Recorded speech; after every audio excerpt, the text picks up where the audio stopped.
representatives of the deceased families can also follow. And then from that, I will start calling from number 3, which is the Gauteng government. Okay.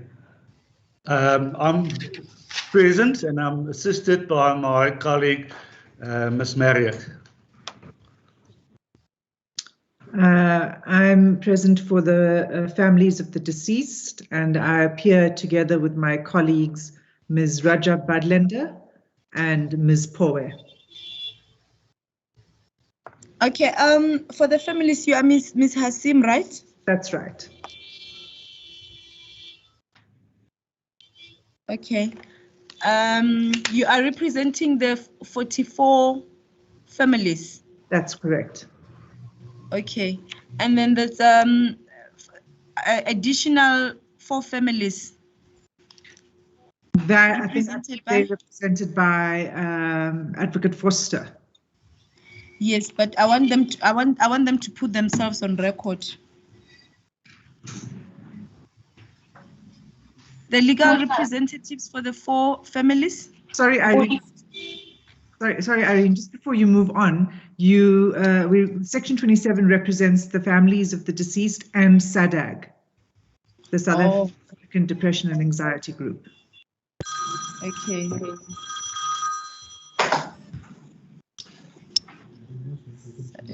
And then for the 4 families, the 4 additional families. Morning, Irene. Phyllis Foster. Okay. Okay. Gauteng Government, Office of the Premier.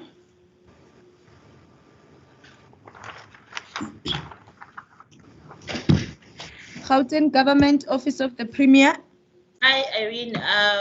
This is Worksmen's Attorneys. We are led by Advocate Hotamo.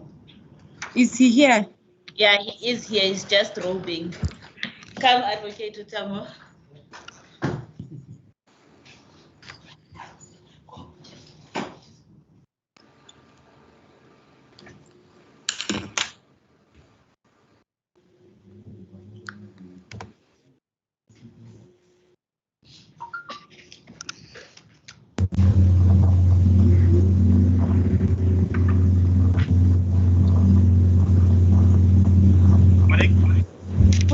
Good morning, Counsel. Good morning. Okay, I note your appearance on behalf of the Gauteng government. Your microphone is not that audible. Maybe while we are busy with roll call, you try to fix that.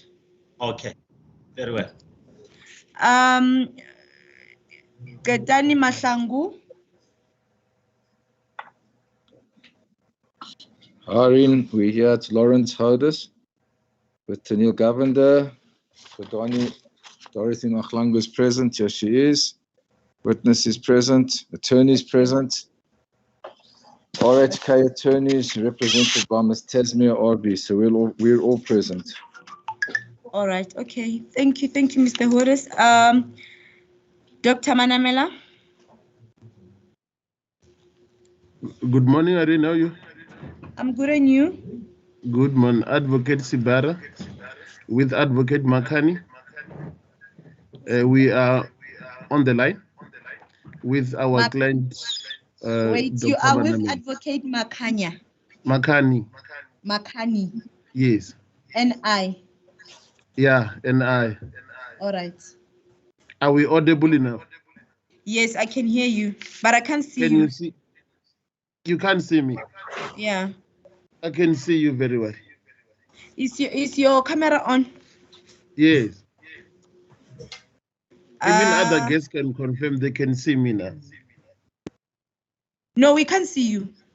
Is it? Yeah. We can't see him. We can only see you, Irene. Just hold on. Yeah, we can see you. Try to sort out the camera issue in the meantime. The next witness is it Hannah Jacobus?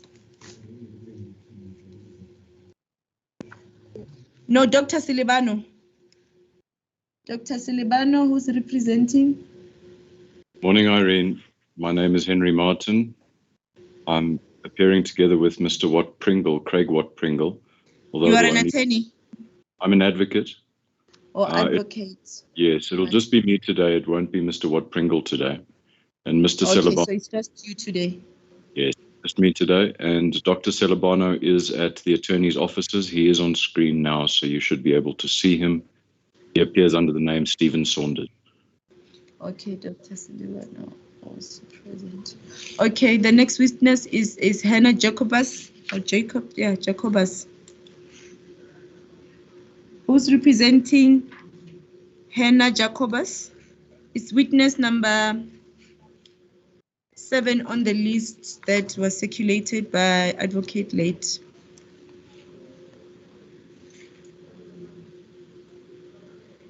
Mr. Late, is this person represent? Okay, I can see Advocate Binar SC here on the list, according to your list. Is Advocate Binar SC present? He's supposed to be present. I spoke to him yesterday. I don't know what's the situation at this stage. Okay, but I think for now he's not present, right? We can assume that he's not here because he's not responding. Okay, the next one is Daphne Ndlovu. Daphne Ndlovu is represented by Advocate Munjelele. Yes, Irene, I'm here. I'm representing Daphne Ndlovu, witness number 11. Okay, Advocate Munjelele. Okay, the next one is Notebas Sinelo. Notebas Sinelo, Advocate Leslie Mboweni. Are you here? Yeah. Okay, the next one is Rochelle Gordon. Rochelle Gordon.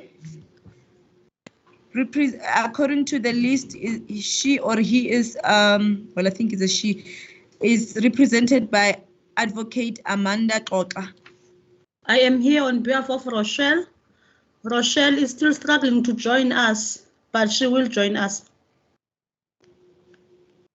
Okay. Mr. Levis Musinochi, Advocate Ramaimen. Thank you, Ms. Chipape. I appear together with my colleague, Advocate Matlape, who is assisting me. Our client, Mr. Musenochi, is at work. If it is required that he join, perhaps I should be asking, must he join? We've sent him the link. He can join from the office. I think maybe you can ask Judge that question. You said you are with your colleague who? I am assisted by Advocate Benedict Matlape. Okay, Matlape. All right.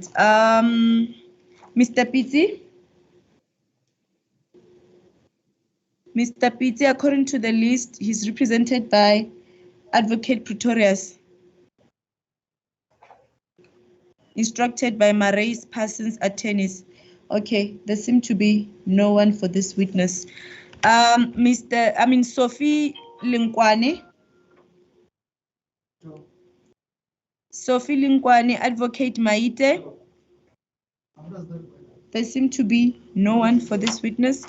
Life Esidimeni, Zanele Butelesi, and Dr. Mukacha, represented by Advocate Van Bergen. Morning, Irene, present. Dr. Mukacha is also available, as is Rick Martin, the instructing attorney. Okay. Karina Morale.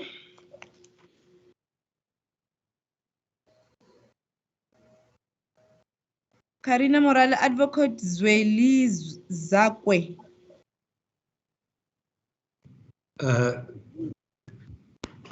Irene, he's not. Yes? He's not appearing for. He's not appearing for anymore. Oh.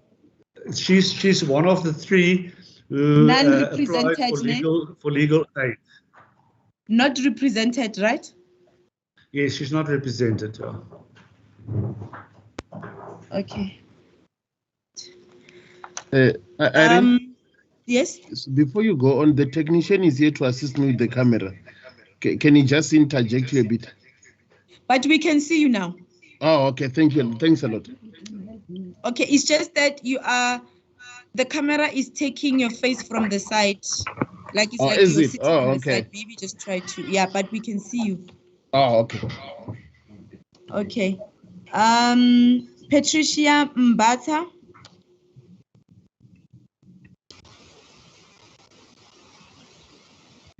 Mr. Late, is she also one of the unrepresented? Patricia Mbacha. Morning, Oh, Irene. it's represented by Patima Namela Attorneys. Okay. Advocate Vuchire Mukwebo. That's correct. Are you here, Advocate Mukwebo, for Patricia Mbata? There seem to be no one. Morning, Irene. Morning. Is it Advocate Mukwebo? No, it's Wisani, an attorney from Putimanamela Incorporated Attorneys. Advocate Mukwebo is no longer on brief. We have briefed Advocate Profi. Oh, okay, yeah. Good morning, Irene. Can you hear me? Good morning. How are you doing? Advocate Profi on behalf of B. Mpata. I just want to confirm that you can hear me and see me. We can hear you, but we can't see you. I'm just going to move on with the list while we sort out the camera. Dorothy Sikukuni is not represented. Dorothy Franks, 4 Bay Attorneys. Dorothy Franks, represented by 4 Bay Attorneys. Is there anyone from 4 Bay Attorneys?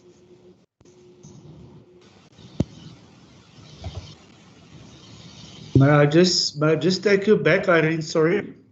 Yeah. Dorothy Sikukune and Malet Tatsi Mokokta are both represented by the Attorney Mr. Supreme. Oh. Yeah, no, quite correct. Mr. Shuping, are you here?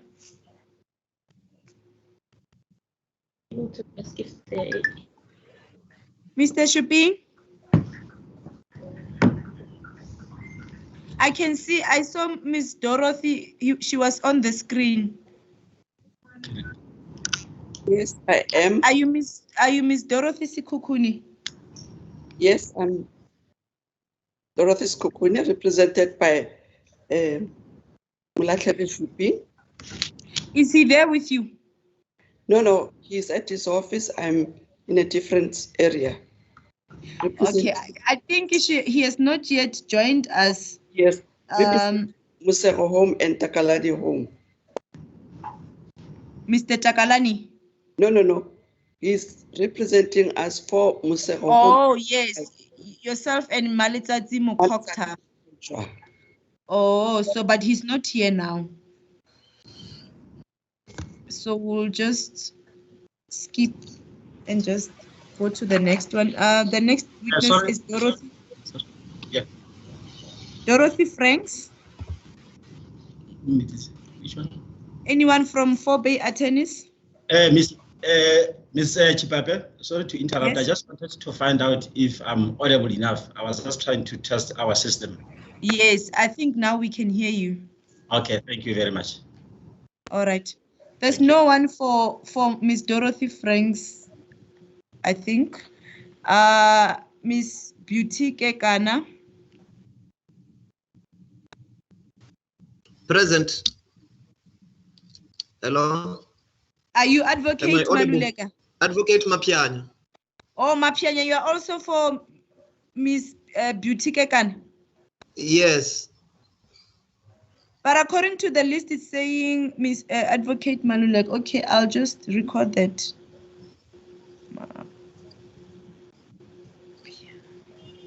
All right. Ethel Nube. Unrepresented. Diane Noile, unrepresented. I'm represented, but I'm here. Oh, Diane, Good morning. Miss Noile, you are here. Yes, I'm here, but I'm not represented, but I am here. Okay, I'll just put it here on record that you are present. In Morning, your Mr. Pape. Morning. You're speaking to Lisa Umbaweni. Yes, I just wanted to confirm my attendance on behalf of witness number 5, which is Cynthia Sinelo. Sinelo. Okay, your advocate? Mboweni. Yes. Hello? Okay, so Miss Noile, you are here in person. And then is Miss Ethel Ngube also present? Yes, I'm present. Okay. Mr. Tisetso Malebe and Neil Wiselo. Neil Vessler is present. You are for? Shama. Oh, you are you are Mr. Neil Neil Wiselo. That's right. That's right. Okay, you are here in person, not represented. And is it Mr. or Mrs. Malebe? Tisetso Malebe, I'm present, not represented. Okay. Bupilong? I think Bupilong is an NGO. Is it represented Irene, by? there's two Bupilongs. There's Bupilong Mamilodi and Bupilong in Surman. Which Bupilong are you referring to? The list that I'm having here, it just says Bupilong, but it has your name on it. Yes, Bupilong Surman. Kindly make it a note that it's Bupilong Surman. Let me just, okay. You are representing Bupilong Surman. Yes, the one situated. Yes, Irene, the one situated in Amanskral. Okay, and then Dr. Libete? Thank you. Hello? Yes. Irene, can you hear me? I represent Dr. Libete, Tiny Sebuko. We can see you, but we can hear you, but we can't see you. I'm still battling to connect with my battling to connect my video. Can I do it in 2 minutes? Okay. No.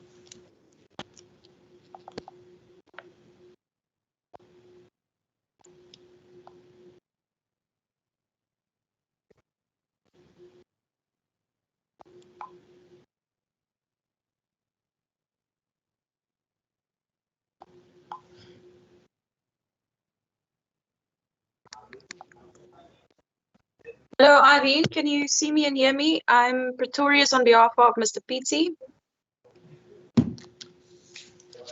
Okay, let me see, Mr. Pizzi.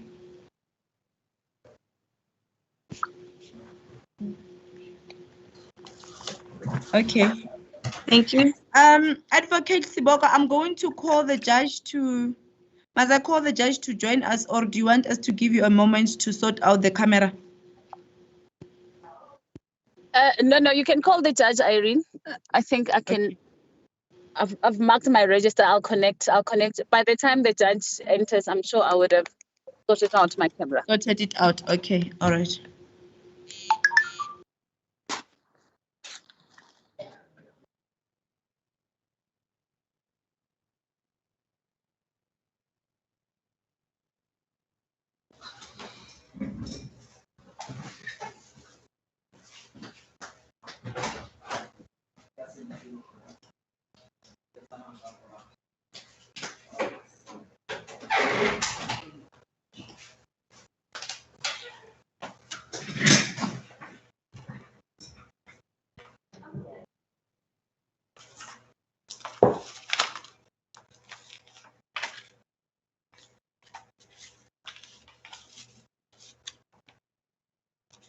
Shipping, I can see you've just joined us. Can you please place yourself on record, because you were not here when we were doing roll call. Yes, this is the court. I struggled to log in, my lady.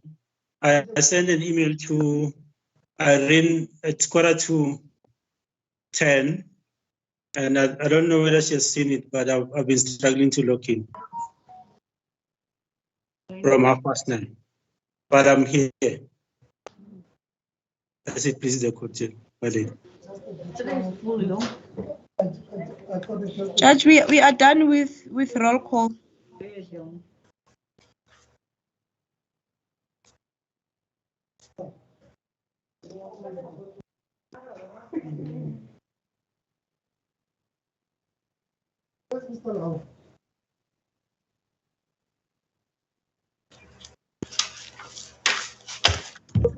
Judge, before the case is Good called. morning. Good morning. Good morning. Good morning, Judge. Good morning, Judge. Good morning, Good Judge. morning. Yes. Good morning.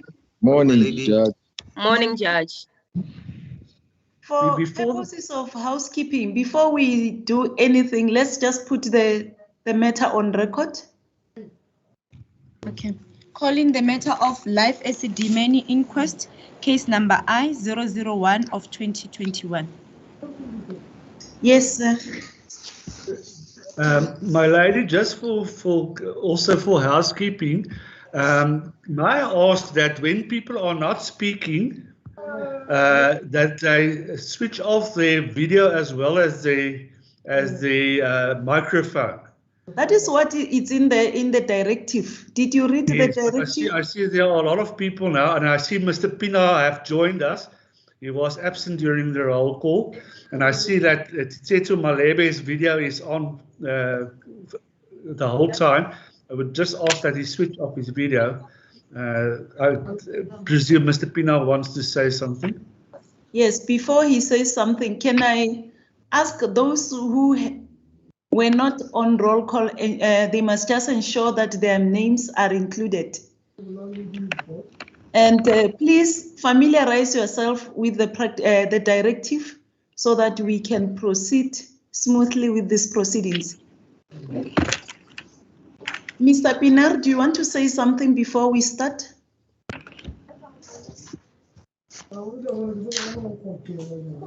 Good morning, my lady. Just before we proceed, I hear that there are still people who are talking in the background. No, I don't know. Can you just please switch off your mics? And please don't show your face. Switch also off your cameras or your videos, so as not to interrupt the proceedings. Mr. Pinar?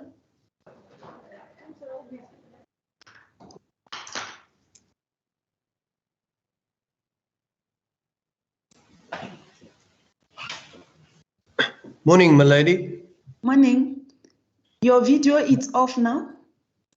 Yes, myself. Yes, you have to. Sorry. Just put it on? Yes. The video is on now, my lady. Okay, continue.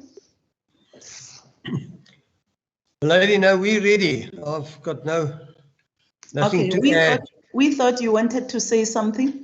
No, sorry, my lady. I had a bit of difficulty just joining up timeously. Okay. For the roll call with the internet. Yeah. Can that be done on a daily basis as we have agreed? Yes. And then, my Mr. lady, Yes. there's a new member who's going to join now. It's Mr. Jeffrey Shabangu. Just a second for me.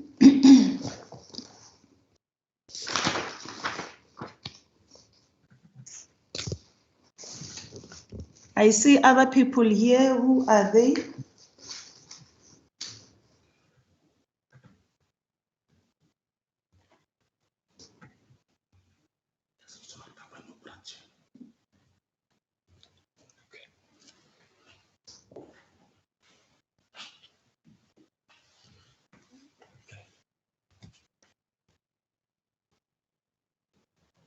Yes, who is this Mr. Shabangu? Mr. Jeffrey Shabangu? Good morning, my lady. I'm Advocate Joe Frishango from Chesque Bar.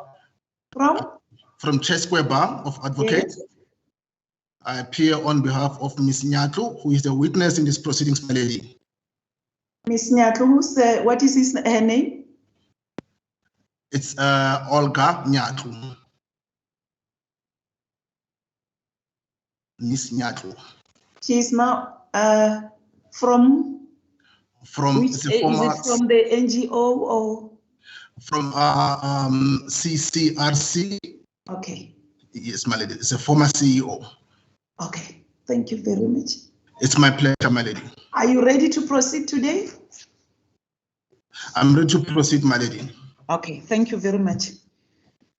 As a court basis, my lady. Okay. Do we have new members? If they can quickly introduce themselves.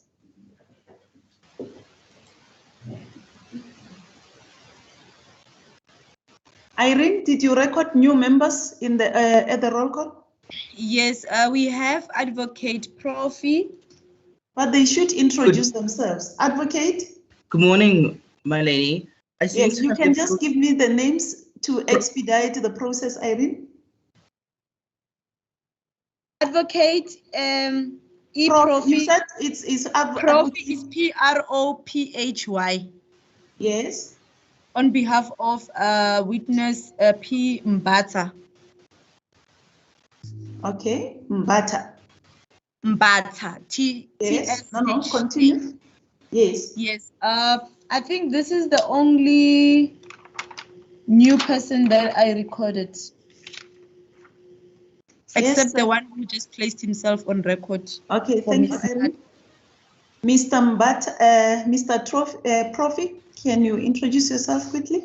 My lady, I seem to be having difficulty from roll call with my camera. It reflects is on my side and the light is also on. I believe my lady can hear me but not see me. I just wanted to inquire from my lady's registrar if it's possible for her as organizer to see if it reflects is on her side as it reflects is on my side. In the meantime, while she's assisting you, in the meantime, just introduce who is this person that you are representing? What is the person's name? It's Patricia Mbata. Correct, my lady. Her name is Patricia. Okay, this is for Ubuntu Binkosi, the NGO. Okay. Ubuntu Binkosi. So you should also be ready, ne? Correct, my lady. Ready to proceed. Thank you very much. Just before we proceed, Mr. Late, if we can have an update regarding legal representation. The last that I heard from... have send that to me. Yes, Ms. Ramaimela, do you want to say something quickly? Yes, I wanted to just clarify that I am now assisted by Ms. Matlape. Does she need to introduce herself to you for purposes of the introductions? Don't keep quiet for far too long because now I didn't realize that my mic was off. I had been speaking with my camera on and my hand up. I apologize. You are for? I am for Mr. Mosenuhi. He is witness number 5, my lady. Didn't she? Is it a she? Didn't she? She is a she. She was at the case management meeting, my lady. But is she coming for the first time? Wasn't she previously with you? She was not previously with me. She only started during the case management. Oh, I wasn't yes, at the meeting. Okay. Yes, that is so, my lady. Miss Mehlape, what are your initials? My lady, my initials are B. Okay, Benedict. Yes, my lady. Thank you very much. I take it that you are all ready to proceed, and can I hear from the evidence leader, Mr. Late, regarding developments with regard to legal representation? My lady, I've tried, I have interacted with the Legal Aid Board, as well as the witnesses Diane Uyile, Karina Morale, and Ethel Mube.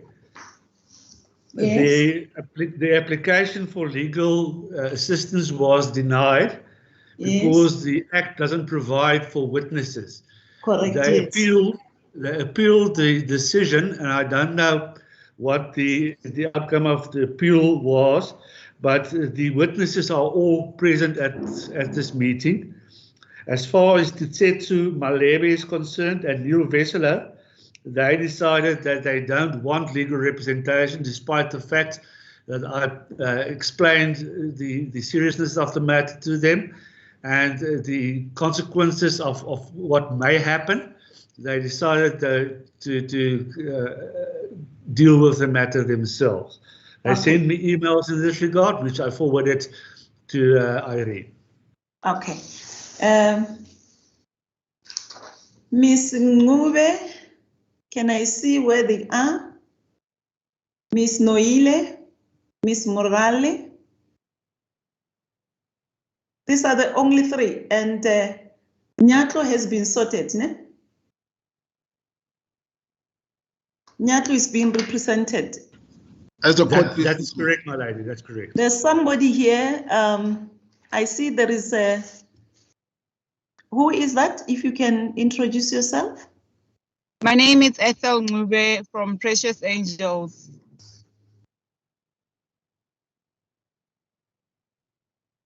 The others.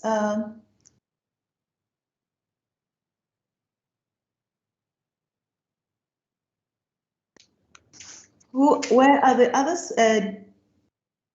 Diane Noile and Miss Karina Morale. Yes, are they I'm here? here. Are they present? Yes, I'm here. I don't I'm see here. them. I see counsels. Can I ask that please switch off your camera if you are not addressing the court? And I'm going to ask you, all of you, counsel, all the legal representatives of the witnesses, to acquaint yourself or familiarize yourself with the directive. Yes, can I see who's talking now? I'm waiting for Morale and yes, somebody's from 4 Bay Attorneys. Who's that? Morning, Judge. Morning.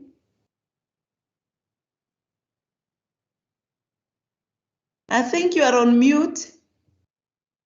I'm representing Anchor Life and Mrs. Dorothy Franks. We are in attendance, Judge. Thank you very much.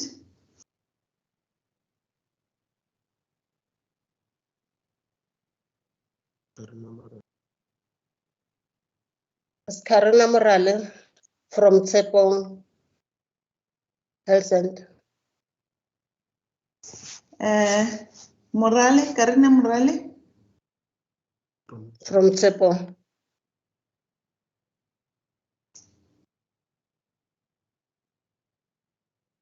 And then the other one is Diane Noile. Where is she?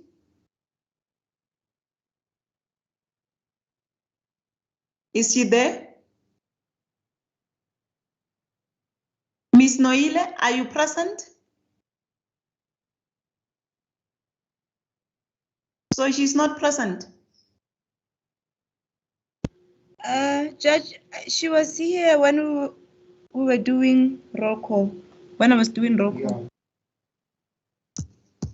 So she has disappeared, or is it the problem of connections? Okay, can I just find out in the meantime from the two, what was the outcome of the appeal with regard to your legal representation by Legal Aid South Africa? Ethel? Ms. Mube? Yes, Judge. Yes. We have submitted and we've been given feedback that tomorrow we have to meet in for consultation. Consultation for?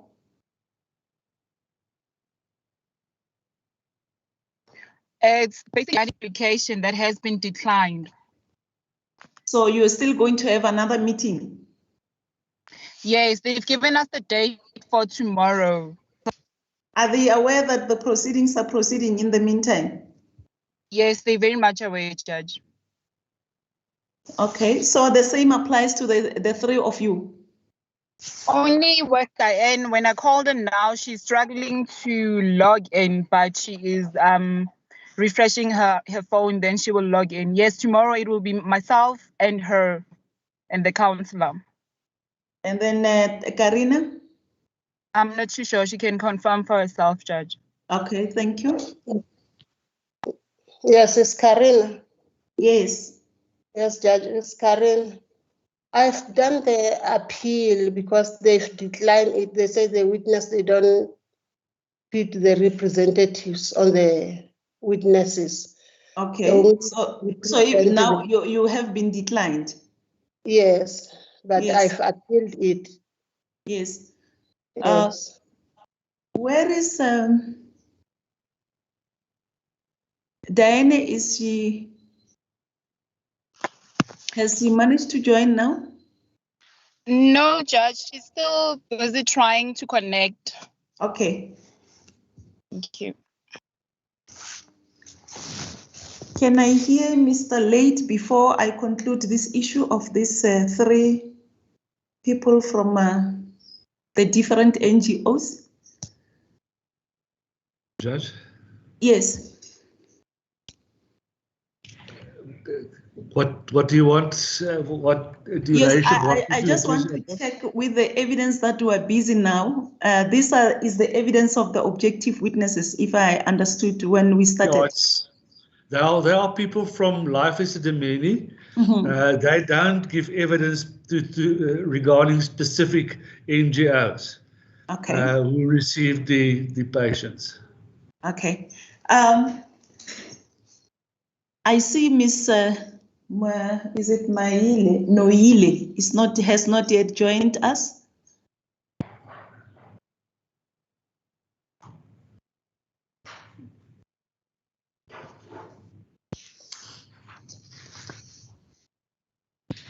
Irene, can you check on her quickly? Miss Noile. Yes, I don't know whether you have got her contact. I don't have her contact details. All right.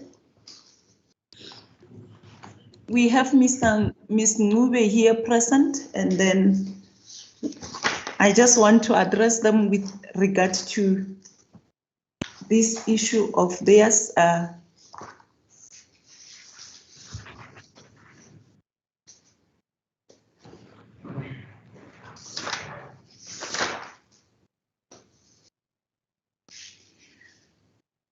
So you don't know what is the outcome of the appeal, yourself and Miss Noile? No, not yet, Judge. Yes. We're all gonna confirm tomorrow. Because if you are declined, what should happen is that depending on, all the witnesses who could be implicated in these proceedings are entitled to get legal representation. It is their right to do so. But this does not mean that one shouldn't look at the interests of other people, like the family members and the other parties that are involved in this matter. So it is in the interest of justice that we proceed with this matter. What will happen is, in case there is evidence that implicates any of you while you are not represented, cross-examination in this regard will have to be reserved in order to afford you that opportunity. So the proceedings as they stand will proceed. What you should do, in case you are declined, you can also try other options, like you can also bring an application to the High Court to challenge the decision of the Legal Aid Board, if you can. And the other thing could be you can also try to look at other avenues, like try to check if you can qualify for pro bono, because even the The bar counsel also has a pro bono desk if you can pursue those other options. So that should be done as soon as possible. Thank you very much. I hope I'm clear, and you will also communicate the information to Ms. Noile, who's struggling to join in the proceedings. Mr. Late? If I may, Judge, I've just received an SMS from Ms. Noile. There's some problem that she has with Teams. If maybe Irene can assist her. Her cell phone number is 062 515 4662. Thank you. Maybe she can assist Ms. Noile with reconnecting, because she was connected this morning. Okay. So can we, in the meantime, proceed? We can proceed, my lady. Just as your ladyship will remember, at the meeting I explained the manner in which the investigation of this matter proceeded since the arbitration, and I was asked to restate that. Yes, thank you very much. Thank you. I nearly forgot. Thank you. What I want to explain to all the people involved is the manner in which the investigation proceeded since the arbitration. During the arbitration, there were case and inquiry dockets opened, and they were investigated separately for each of the deceased. The matter was then allocated to myself to head a prosecution-driven investigation, which inter alia involved the consultations with numerous of the role players that were identified in the arbitration. After these consultations, the statements had been obtained from the people who were consulted with. The first two witnesses, as well as the next one, that is now Dr. Mukacha and Ms. Buthelezi and Dr. Lebete and Chambers,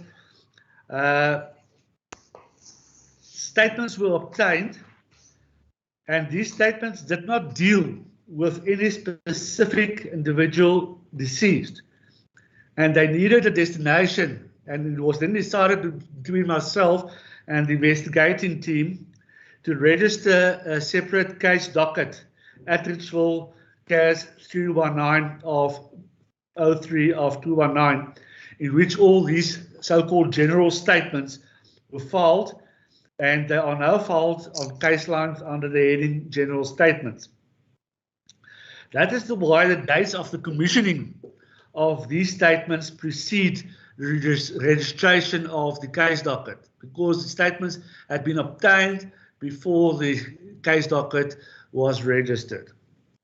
And the second aspect that I referred to was the medical records, medical files of the deceased that had been at our disposal. It was thoroughly perused, whether it can be of assistance in establishing culpability regarding any person. In my discretion, they did not serve any purpose in that regard.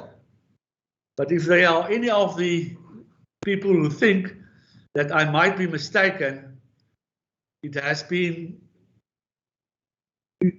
I put the records to at their disposal, but they have to obtain it through the normal avenues of obtaining legal information, as was highlighted by Mr. van Bergen after I offered access to these documents. That's all I want to say, my lady. My colleague, Ms. Merritt, will now take over with the witness, Dr. Mukacha.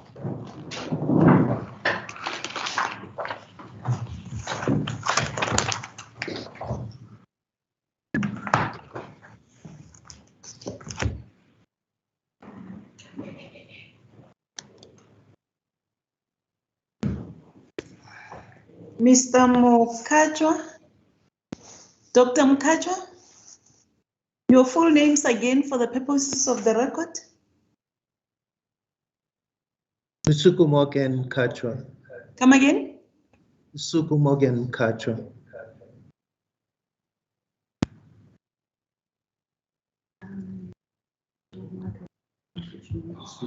Okay, all right. Yeah.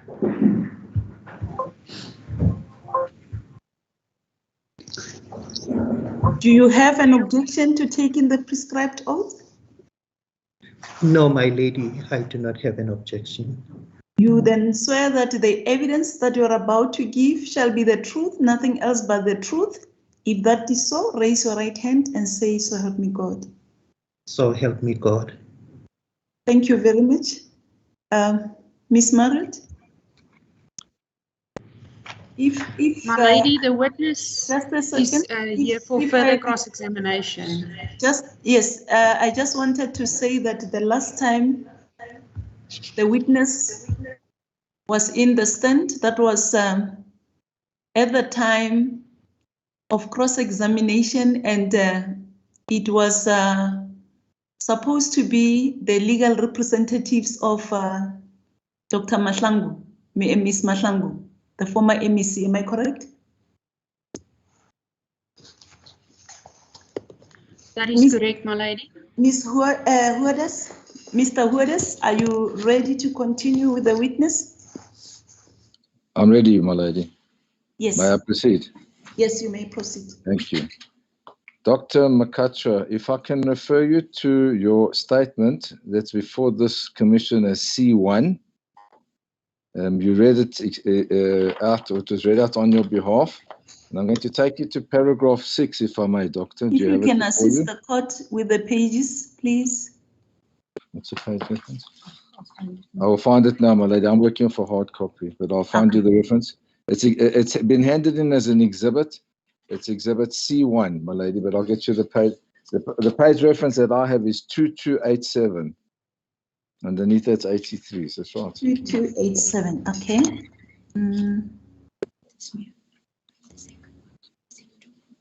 Yeah, the two.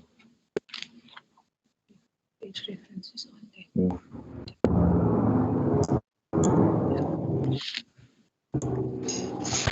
And so it begins at page 2287, and then paragraph 6, my lady, is on the second page of the statement, which would then be 2288.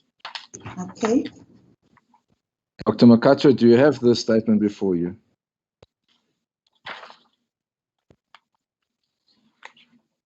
He's on mute. Is there anybody assisting the witness?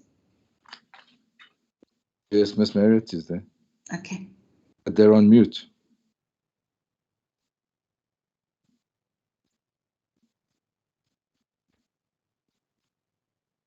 Miss Marriott?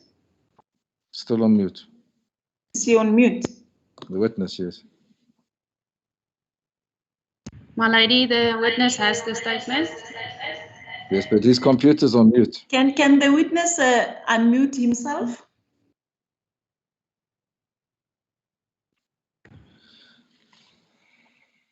There we go. Dr. Mukacha? Yes, I am unmuted, my lady. Okay, are you in possession of the statement? Yes, my lady, I do. Okay, thank you I'd very like much. to refer you, Dr. Mukacha, to paragraph 6 of your statement, which you signed on the 25th of April 2018. And I want to quote to you in paragraph 6, you say there, in 2014, after the Minister of Health, the Honorable Dr. A. Motsoaledi, announced the National Mental Health Policy Framework and Strategic Plan 2013 to 2020, the Gauteng Department of Health contacted Life Esidimeni and myself in particular and advised that the department wished to reduce the number of beds in the 5 facilities. Do you have that, Doc? Yes, I do. Thank you. So the first point I want to make, Doctor, is do you agree that this was a decision taken by, as you called him there, the Minister of Health at the time, the Honourable Dr. Aaron Matsoaledi? The strategic plan 2013-2020 was a strategic plan that was given by the Department of Health, Gauteng Department of Health. But yes, there is a national framework, a mental health framework, that document that was published by the National Department of Health. The point that I'm making, Doctor, is that this was a national policy. It was binding throughout the country, taken by the then Minister of Health. Do you agree? I agree. Thank you. You then say there, Doctor, you say there that after 2013 to 2020, the Gauteng Department of Health contacted Life Esidimeni and myself in particular. In other words, you spoke to the people from the Gauteng Department of Health. Is that correct? That's correct. I spoke to the team that was at the meeting, at the presentation of this document. Who in particular did you speak to? In those meetings, it would be Dr. Manamela and her team. So the first point I want to make from your paragraph 6 is that the national policy to reduce the number of beds was taken by the then Minister of Health, not by the MEC, my client. Do you agree with me? Beg to disagree in that the national framework did not have any timelines, but the timelines were given by the Gauteng Department of Health. The national framework was giving guidelines of how it could move towards deinstitutionalization of mental health care facilities. Thank you. You see, on your own statement, you say the National Mental Health Policy Framework and Strategic Plan was announced by the Minister himself. That's your own paragraph 6 under oath. Do you agree with me? I agree with you. My lady, the national framework was published. Then the various provincial departments would then come up with their strategic plan. The strategic plan 2013-2020 was a Gauteng Department of Health strategy. The point that I want to make, Doctor, is that you never spoke to the MEC herself concerning this policy structure. Do you agree with me? I never spoke to the MEC regarding this policy. However, there was a meeting where the MEC unveiled the plan that she didn't have any budget to continue with the Esidimeni team, therefore supporting this plan by the department. Yes, I can assure you we're going to get to the budget and the lack thereof and what happened in relation to the budget with Life Esidimeni. But the point is, and it's very clear from our question, Doctor, is that you never addressed this issue when you refer to paragraph 6 with the MEC on behalf of the Gauteng Department of Health, and you say that you yourself were involved in the negotiations or discussions then. Do you agree with me? Of course, I didn't have any regular interaction with the MEC. My direct point of contact was the head or the director of the mental health services. Thank you. Thank you. In your paragraph 6.1, Doctor. If we can go slow, please. I beg your pardon, my lady. I'm going to then move to paragraph 6.1, Doctor, where you state the reasons advanced for this strategic plan. And you say that in 6.1, the National Mental Health Policy Framework and Strategic Plan 2013-2020 encouraged mental health care practitioners to treat MHCUs in the least restrictive environment, closer to their communities, and you then say deinstitutionalization of mental health care services as detailed in the Gauteng Mental Health Strategy 2020 document. Do you see that, Doctor? Yes, I do. Thanks, Michael. And the second reason you give there is you say the Gauteng Department of Health wanted to reduce the mental health care service costs by placing MHCUs in NGOs and regarded the current model of institutionalization at Life Esidimeni facilities as too expensive, which goes back to your budget, but those were the reasons given. Is that correct? That is correct. Okay. Now, what I want to put to you, Doctor, for your comment, is that the Gauteng mental health strategy had been approved before my client, Ms. Mahlangu, became the MEC, and the date that she became the MEC for health was May 2014, at which stage this had already been approved. Do you have any comment? I wouldn't know the details of operations within the department. Fair enough. Then in relation to paragraph 6.2, what I want to put you is that the contract that was in place between Life Esidimeni at that stage had already reached a 38-year anniversary. Do you agree with that? I fully agree with that, and the reason behind that was the fact that Life Esidimeni was the only service provider that had the capability to provide for such a cohort of mental health care users. But what I want to put you arising from that is that that made the contract that was in existence, which obviously predated the Constitution by decades, non-compliant with firstly the Constitution. Do you have any comment? Not a constitutional expert. I wouldn't comment on that. And I want to put you as well that there had been no compliance with the Public Finance Management Act, which was Act 1 of 1999, in relation to that contract. Do you have any comment? I'm not conversant with the policies and of the department. But you knew of the contract and knew that it was in excess of 38 years old. Do you agree with me? It was? In excess of 38 years old, my lady. Come again? 38 years old, my lady. In excess of 38 years old. The contract itself? Yes, my lady. The contract was being reviewed by the officials, and I think it was quite evident that there wasn't any service provider out there that would provide the comprehensive service that Life Esidimeni was providing. Whether there's another service provider in the industry or not is irrelevant. There has to be transparent negotiation of contracts in terms of the Constitution. Do you have any comment? There was transparent discussions with the officials of the department regarding the contract. I can assure you we will be getting to that. Do you have any idea of the amounts that had been approved in respect of the different years for Life Esidimeni in terms of the contract?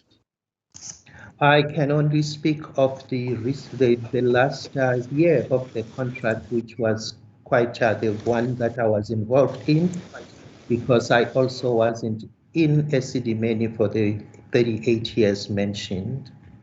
And what was the amount for that last year, Doctor? It was around 250 million. For how many patients? Over 2,000 mental health care users. So just using round figures, which we will get to, the amount approved is 250 million rand for just over 2,000 patients. Is that correct? That was correct. Which, if you take a calculator and you divide it using round figures, amounted to 125,000 rand odd per patient per annum. Do you agree with me? I don't have a calculator with me here, but I would trust that your figures might be correct. Thank you. And what I want to put to you is, because we will get back to the figures in far greater detail, is that at that stage, that is in 2014, the Gauteng Department of Health, prior to Ms. Mahlangu taking up the position of MEC, had already begun the NGO upliftment program. Do you agree with that? I wasn't party of the NGO upliftment program. I wouldn't comment on what the accreditation criteria were or what the plans were. Right. If you turn to paragraph 9 of your statement, my lady, it's page 2288 to 2289. You say there, Life Esidimeni endeavored to discharge as many MHCUs as their health status would allow per SLA stipulations. Unfortunately, some MHCUs would relapse and be readmitted. In addition, the need for placing the various Life Esidimeni facilities continued to grow as institutions such as Westkoppies, Chris Hani, Baragwanath, and Sterkfontein also referred MHCUs to Life Esidimeni. These MHCUs were established but not fit to be discharged to the community. They were referred to Life Esidimeni for rehabilitation. The target set by the Gauteng Department of Health of reducing the number of beds could simply not be achieved as the need by the government facilities exceeded the reduction target set by the Gauteng Department of Health. This was communicated to the Gauteng Department of Health officials. Do you remember that part of your statement, Doctor? I can see it, yes, that's. So who was involved in those communications? As indicated earlier on, we dealt with the Mental Health Directorate, so all the officials of the Mental Health Directorate were involved. And clearly, Life Esidimeni was a business, and the more patients you had, the more money you made. Do you agree with me? I beg to disagree. We cooperated with the officials, and unfortunately, they themselves could not be able to limit the number of mental health care users that were admitted at our facilities. But it was limited for the last few years, Doctor. We did have. Remember, we had a team that would look into the patient and see feasibility of that patient, of that mental health care user being discharged. And as a multidisciplinary team, then they would come into conclusion whether the patient was due for discharge or not. And if the patient was due for discharge, they would then be trialed on what we called a leave. And if they are suitable, then they would go. Yes, but I want to put you that for the last few years, the number of patients at Life Esidimeni was limited to in the vicinity of 2,000. If my memory serves me correctly, it was 2,260. Do you have any comment? That's correct. Thank you. Yeah. So it was limited. You agree with me? Yes, we agreed to service those numbers of patients. So I want to put to you, and we will get to it in due course, that the number of beds was restricted or limited to 2,260 from the year 2011 through to the year 2015. Do you agree with that? Yes, I would agree with those numbers. And over that period of time, Doctor, from 2011 to 2015, can you give this inquest some idea of how much the price escalated? And when I say the price, the amount that was paid by the Gauteng Department of Health to Life Esidimeni for the same number of patients? Unfortunately, I had left Life Esidimeni. I wouldn't have those details at my disposal, but they would be available if you requested through the correct channels. No, I have them, Doctor. I'm going to put them to you. In 2011 to 2012, for the 2,260 beds, the amount that was spent, the expenditure was 209,869,000 rand. Do you have any comment? Mr. Wooders, I will repeat it, my lady. Yes, just go slow, please. I will repeat it. For the year 2011 to 2012, for 2,260 beds, the amount expended to Life Esidimeni was 209,869,000 rand. Do you have any comment? I do. I can comment to that. Yes.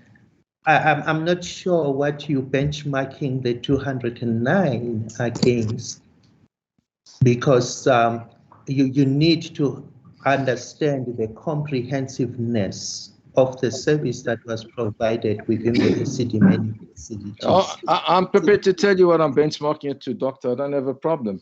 I'm benchmarking it to the budget allocation. So there's a budget allocation that year of 194,040,000. I'll repeat the amount, 194,040,000. Yet the amount expended for 2011 to 2012 for the 2,260 beds was 209,869,000, which was a shortfall. In other words, there was an overspend of 15.8 million rand. The rate or tariff increases were being negotiated on a year-on-year basis. Life Esidimeni did not have any control over the escalations that was caused by CPI. These tariff negotiations or increases were aligned and influenced by CPI. And I want to put you, if we go forward to the year 2012 to 2013, where we still had the same amount of beds, 2,260 beds, the amount expended increased by some 15 million rand to 224 million rand. Do you have any comments? As I indicated earlier on, the annual tariff increases were deliberated by both the Esidimeni team and the Department of Health team.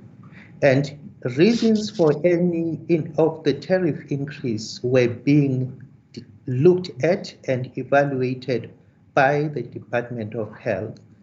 And as indicated, CPI had an influence on how much the percentage of the increase was going to be. And how much did it increase per annum?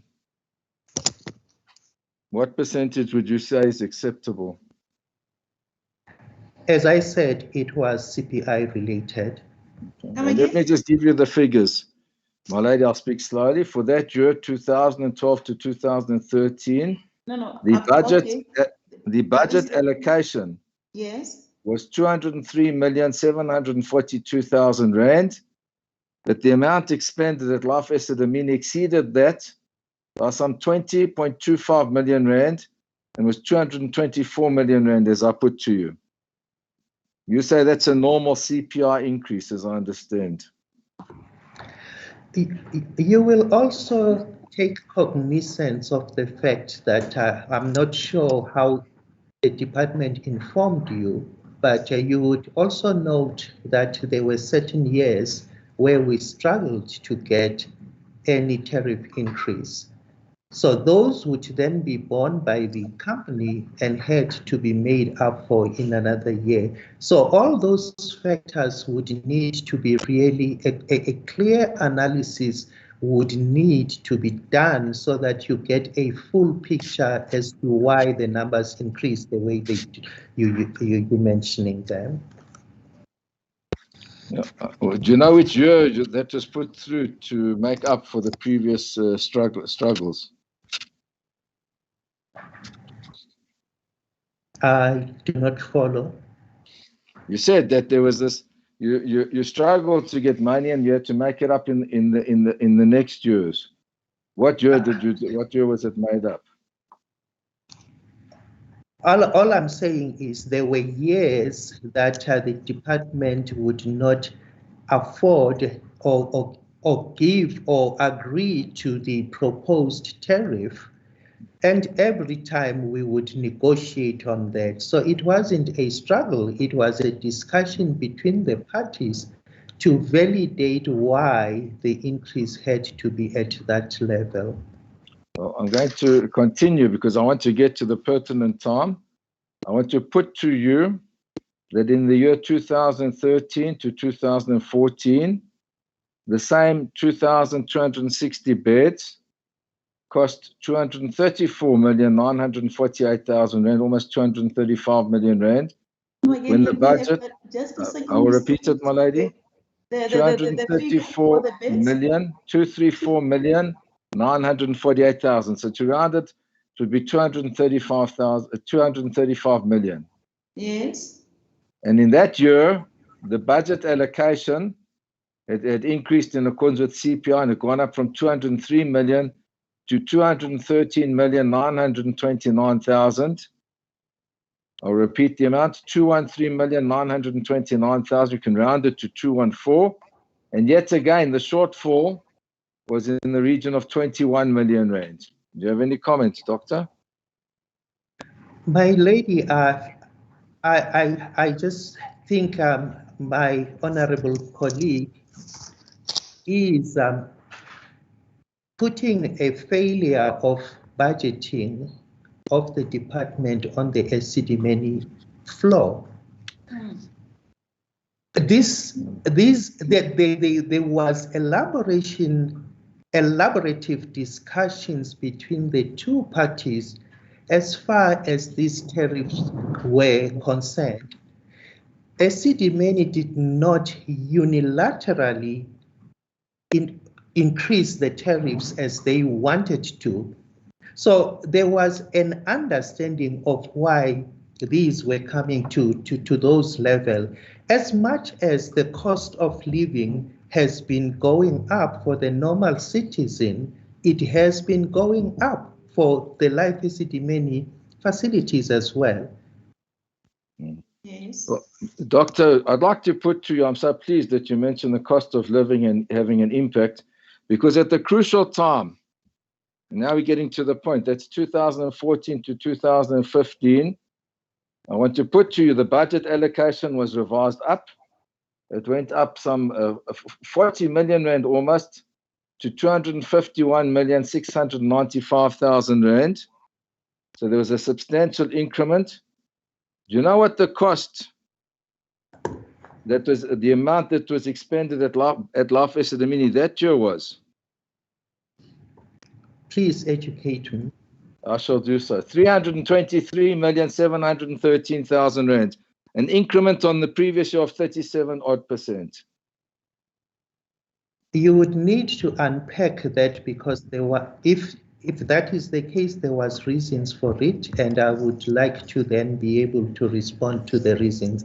Unfortunately, as I indicated, I'm not at Life Esidimeni anymore, so I would have to request for those for the details for you. But you were there at the time. You were the managing director at the time. When I want to put you, let's put the figures into perspective, Doctor. Firstly, as opposed to budget, there's an excess spend of 72 million rand in 1 year, and there's an increment that same year in your own amount charged of 37%, almost 38%. I fail to understand your figures, and like I say, I would need to get them reconciled with the Esidimeni figures. Well, you were the managing director at the time. Have you got any figures for those years? As indicated, my learned colleague, I left Esidimeni, and I do not have the data for Esidimeni at this point in time. The information I would have to refer back to the documents at Esidimeni, which I would have to request for through the right channels. Doctor, you are the managing director of Life Esidimeni. You also had to meet budget targets yourself. Do you agree with me? I did, but how many years ago is this? I moved on with my life, and I have been involved in other stuff, so I would have to refer to records to be able to answer your question. So you have no recollection of the amount spent by the Gauteng Department of Health to Life Esidimeni at the relevant time when you were the managing director, and I'll be specific, that's your 2014 to 2015, is that correct? May I please clarify the fact that you seem to be thinking that Esidimeni had the 2,200 mental health care users, the same mental health care users over the period of time. And that is not correct. People were coming in and leaving Esidimeni. So to be able to quantify your figures properly, we need a proper due diligence to those figures that you're putting forward. We might need it, but you don't have it. You don't even have access to it because you've left office. I do not work for Esidimeni anymore. So you're asking for something that you don't have. Yeah. My lady, I'm going to object. Yes, continue.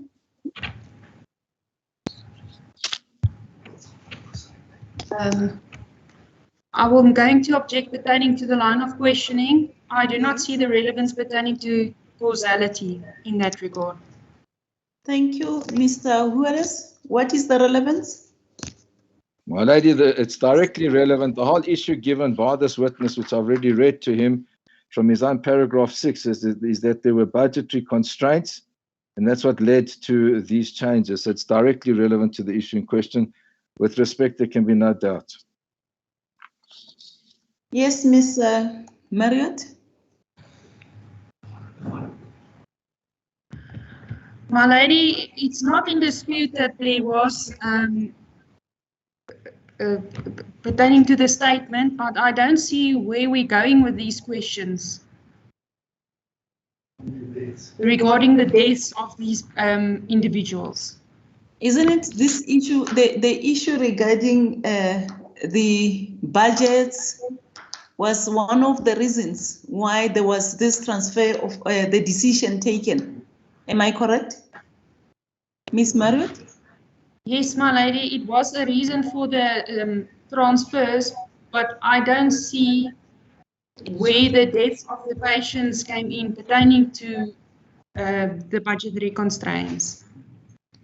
Okay, yes, can we allow the question for now and hear how far the question goes? Mr. Juarez? Thank you, my lady. It had been answered. Okay, let's proceed then. Thank you, my lady. So, Doctor, out of fairness to you, and this is dealing with the budget, if you'll turn to paragraph 14 of your statement, it's on page 4 of your statement, which make it, I'll give your lady the reference. It's paragraph 14, I'm there. Yes, 229. You said you allow Esidimeni in your subject to deal with late payment of accounts over a 10 years period, as the department will not always make timely payments. The Gauteng Department of Health had, for example, failed to pay over 70 million rand 1 year, and the money was only paid in the next financial year. Life Esidimeni did not charge interest on the owed amounts and never compromised the quality of service rendered at the facilities. Do you have that in your statement, Doctor? Yes, I do, thanks. So you were aware that there were budgetary concerns at the time, and it's clear that Life Esidimeni carried the contract to the extent of tens of millions at times. Is that correct? I do not understand what the question is asking for. I will put it to you. If you have regard to the content of your paragraph 14, you were aware that the department had budgetary constraints and couldn't meet their financial obligations at the time. Do you agree with me? I do not agree with you. I know that they failed. Budgetary constraints, was it because of budgetary constraints, or was it because of failing to budget according to the needs of the mental health care users? They both amount to the same thing. It's clear from your own statement, Doctor, that you're aware that whatever the cause might have been, they had difficulty meeting the financial obligations. Do you agree with me? They did not pay on time. That wasn't for me proof that they were getting any financial difficulties, because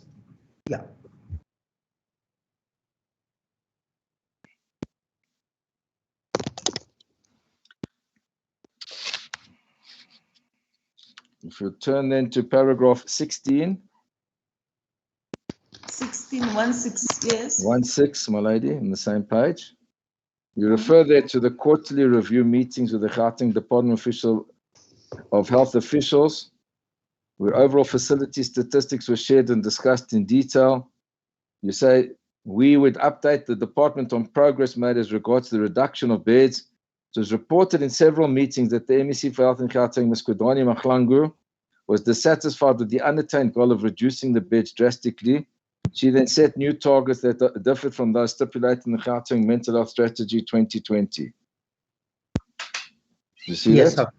Yes, I can see that. Now, did you ever discuss this personally with the MEC?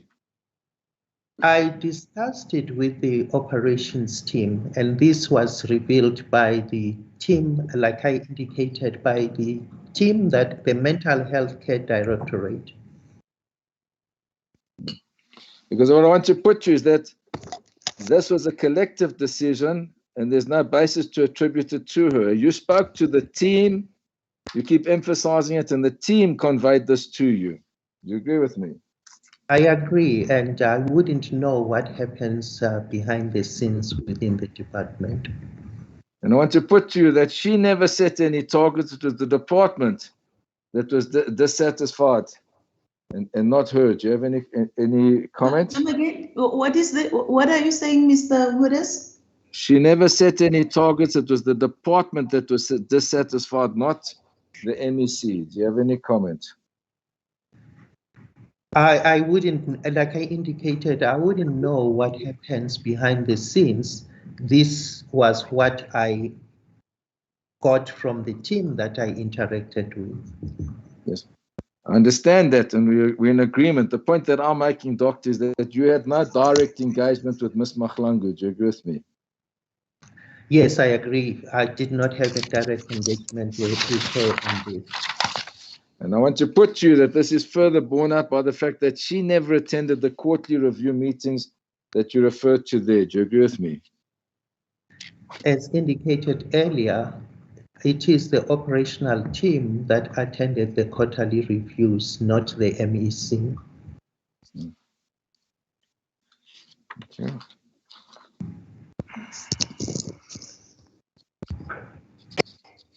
If you would then turn, please, Doctor, to the following page, paragraph 20.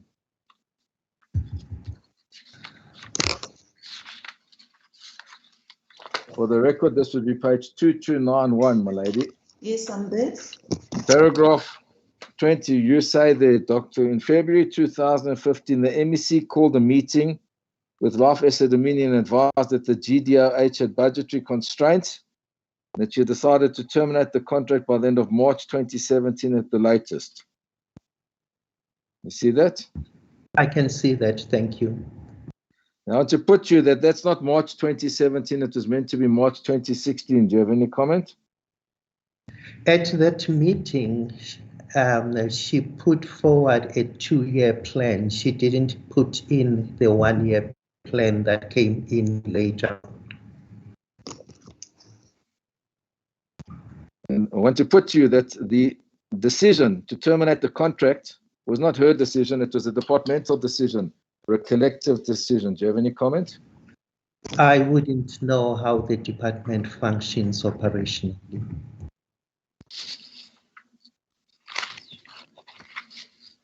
But the point is that it wasn't, she didn't have the capacity or the authority to decide on her own. It was a governmental decision. Do you agree with that?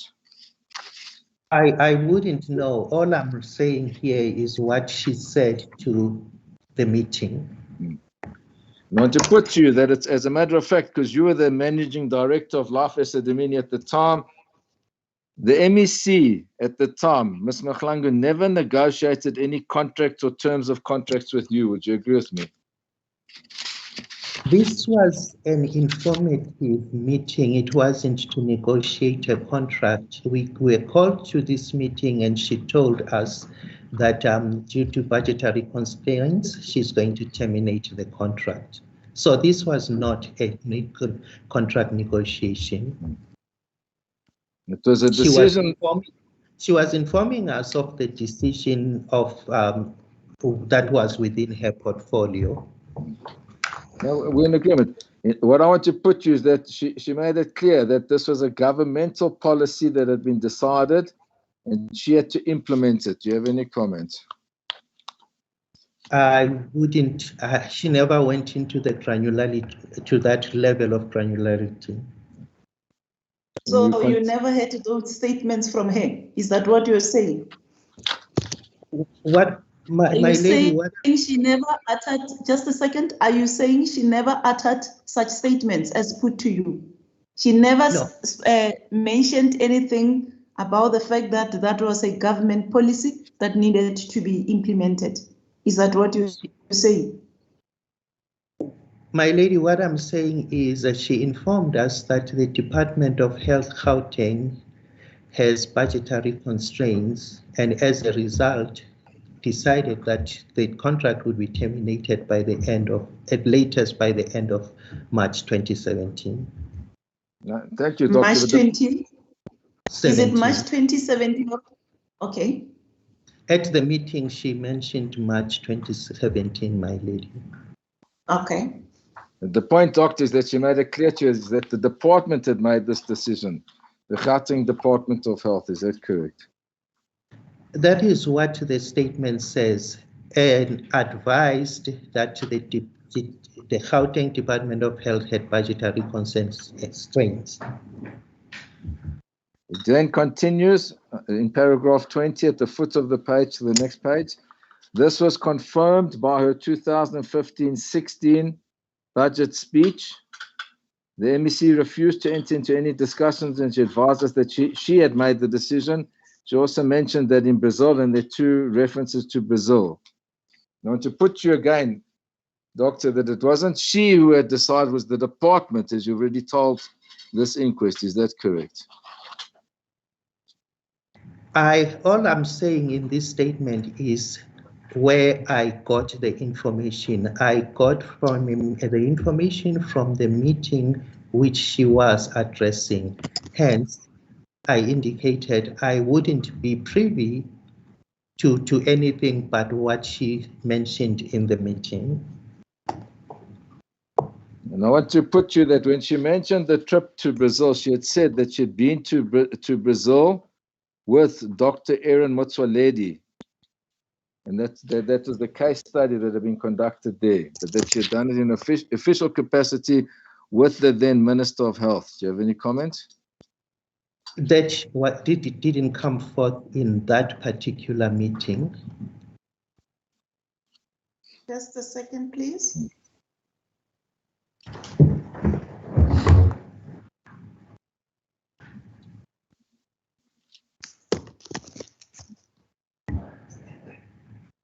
Continue. Thank you. Turning to paragraph 21, you say here, she, MEC, also emphasized that she has a brother who is mentally ill and her family looks after him.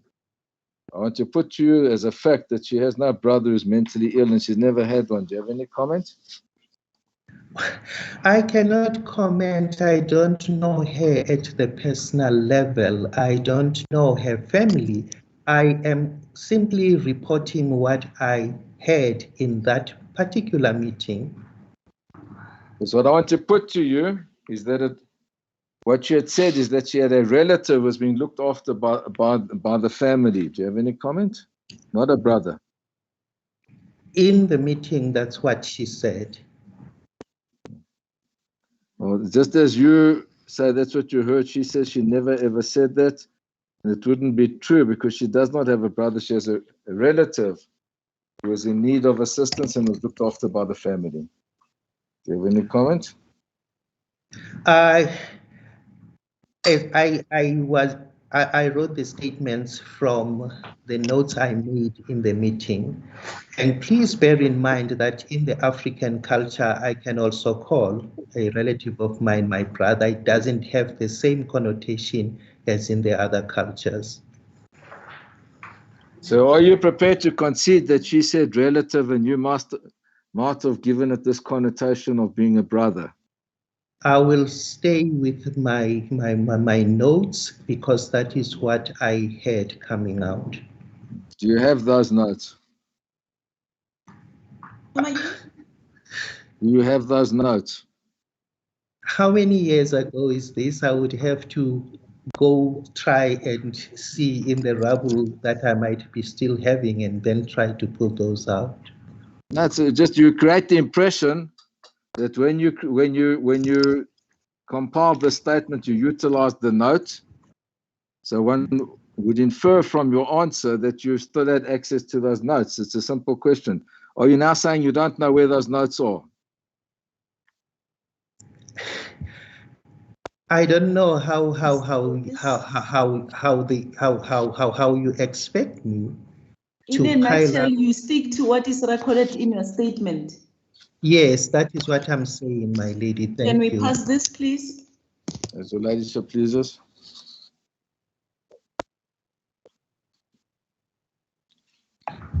Did you know the MEC personally? No, I do not know the MEC personally. Are you sure of that, doctor? I'm very sure. Well, I know not... I can identify her when I see her on the street, but personally, no. Well, you're not married to her niece? I'm not aware. Nobody in my wife's family told me that she was a niece, and I've never seen her in any of the family gatherings. I want to put to you, doctor, that you're married to her niece. Yeah.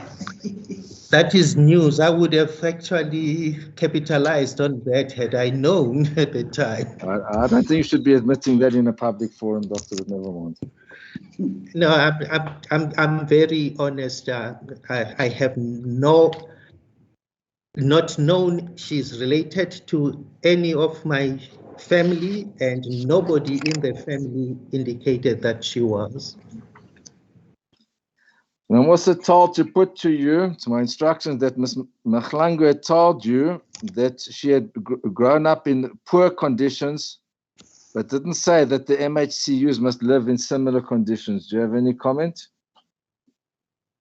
I'll just put context to that. This came when we indicated that some of the conditions that these users may be released to when they are released to their families were totally not conducive for the kind of patients that they were.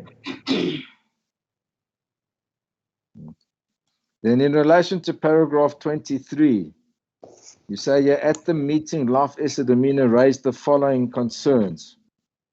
One, the MHCUs at Life Esidimeni are assessed by psychiatrists in government psychiatric hospitals and certified not fit to be discharged back to the community. Two, the MHCUs are looked after by suitably qualified healthcare professionals who are experienced in providing a proper rehabilitative environment. The MHCUs are clinically assessed on a daily basis. Those who need medical attention are seen by the doctor on site and are sent to the sick bay or referred out to hospitals after assessments. Three, the NGOs do not have adequate professional support to ensure that the MHCUs are well looked after and receive optimal clinical care. And finally, four, some of the family living conditions are not suitable for the MHCUs or the households. Those four sub-paragraphs, you never conveyed that to Ms. Mahlangu. Do you agree with me? I did not personally convey that to Ms. Mahlangu.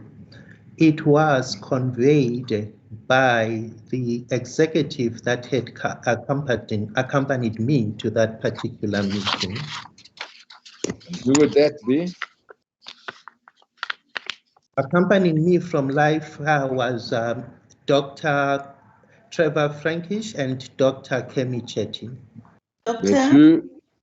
Kemi Chetty. Kemi Chetty and who? Yeah. And Dr. Trevor Frankish. The surname? Trevor Frankish. Okay. Thank you, my lady. And who was which one of those two conveyed these sentiments or said these words at the meeting? Dr. Kemi Chetty. And that doctor is the former HOD of health, is that correct? Yes, she was at some stage.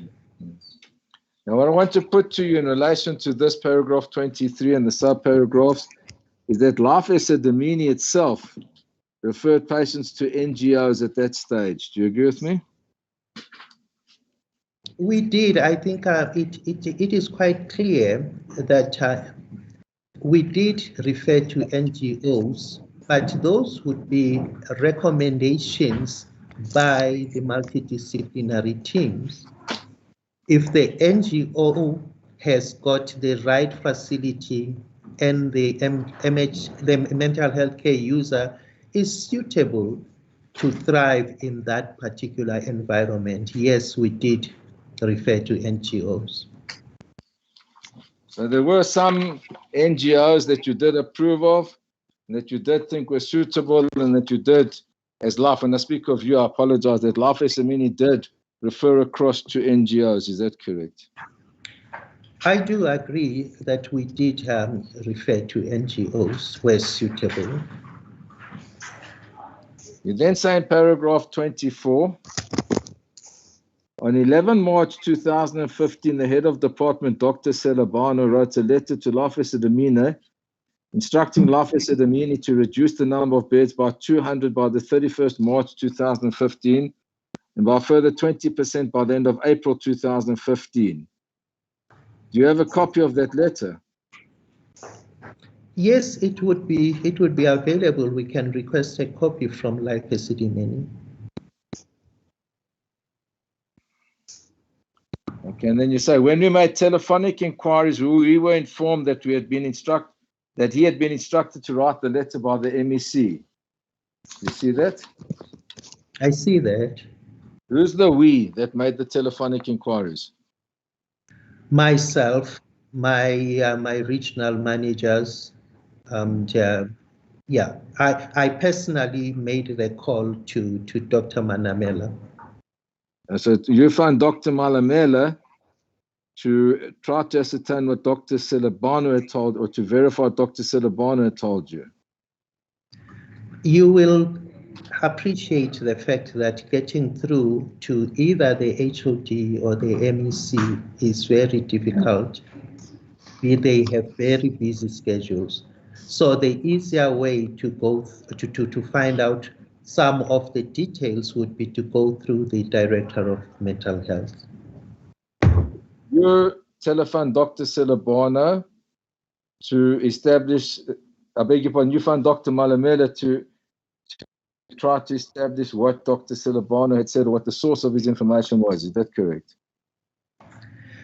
I phoned Dr. Manamela to find out what the rationale of these figures is, because it was impractical at the time to reduce at that rate. If it was impractical and you took a strong view, did you ever approach the MEC at the time, Ms. Mahlangu, and ask her about it? The line of control is to go through the Director of Mental Health. I wouldn't override her and go straight, and the HOD and go straight to the MEC. Okay. So you can't reach a target that's put to you. You find one doctor to find out where the doctor got that source from, and then you don't go to the source to verify it. Is that correct? The implementation would be overseen by Dr. Manamela. I do not see the relevance of going to somebody else, but the person that I would be working with. Because I want to put to you that Ms. Mahlangu denies ever having told Dr. Selabano to write that letter. Do you have any comments? As earlier indicated, I wouldn't know what happens behind the scenes within the Department of Health. Just hold it there. As your ladyship, please.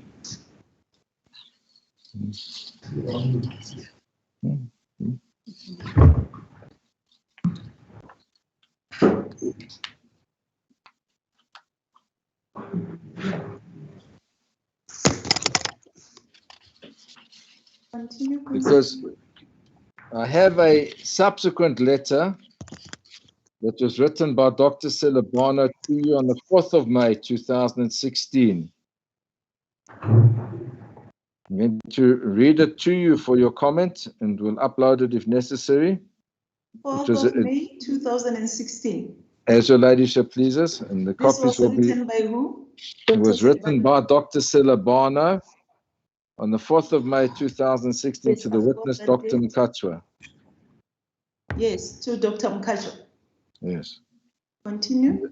The letter reads, Dear Dr. Mukacha, and then the heading is Resolutions on Meeting between HOD of Gauteng Department of Health and CEO of Life Esidimeni.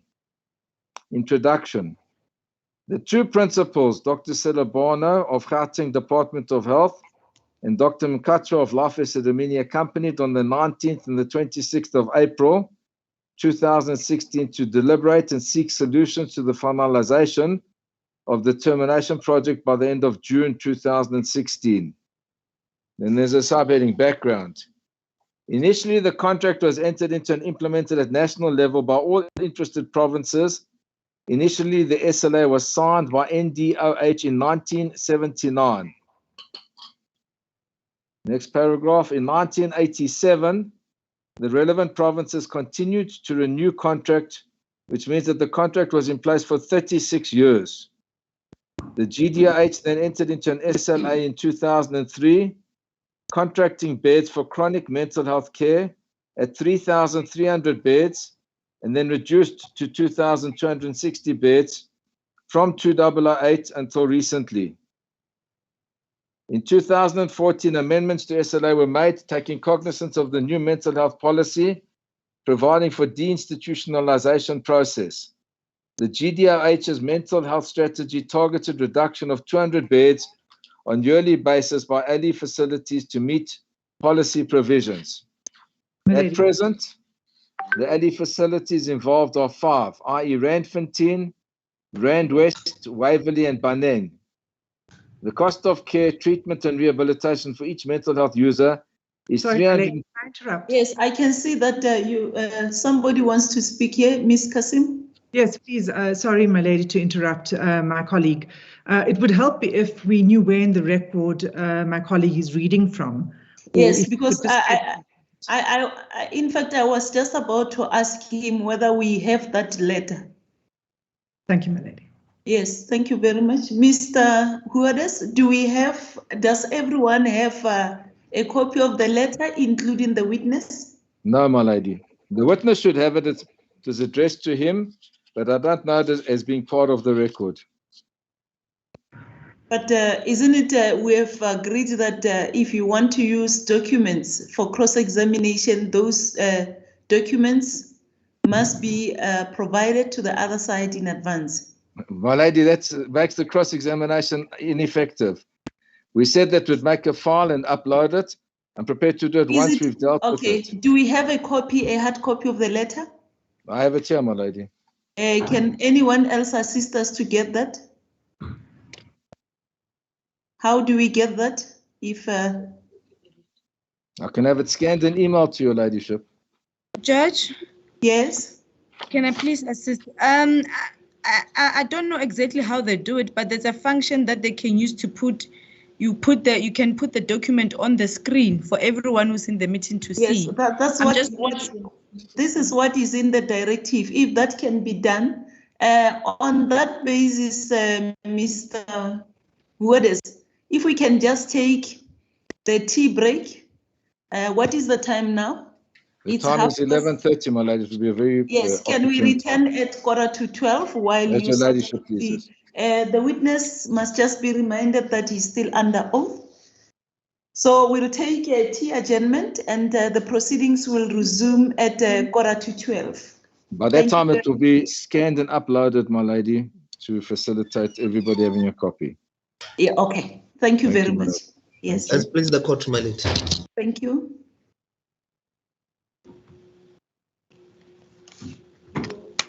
Hi. Oh, finally. I was feeling no one here. I tried to.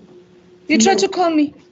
I did everything. I call you. I tell you didn't call me, or I'm not the one who placed an order. Oh, that's why. Tell him you must put your number. Okay.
We're back, my lady. Thank you, my lady. We are ready with the witness. Where is the witness? Back, my lady. Thank you. The witness is reminded that he's still under oath. If I may check with Mr. Huedes, the document. Has My it lady, been? the document was emailed and uploaded, and the reference, my lady, is 32873 up to Just a second. 32875. Can you give me the page number again? Yes, my lady, 32873 32873 up to 32875. And it was emailed to all the parties as per the email list.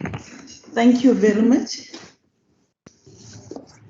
If one can just quickly go to the document.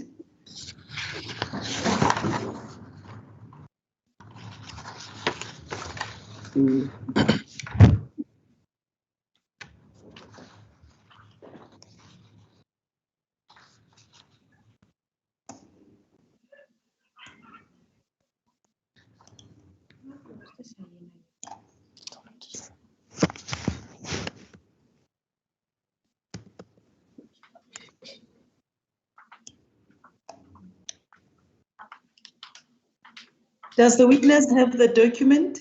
I've got the document. Yes, my lady, I do have the document.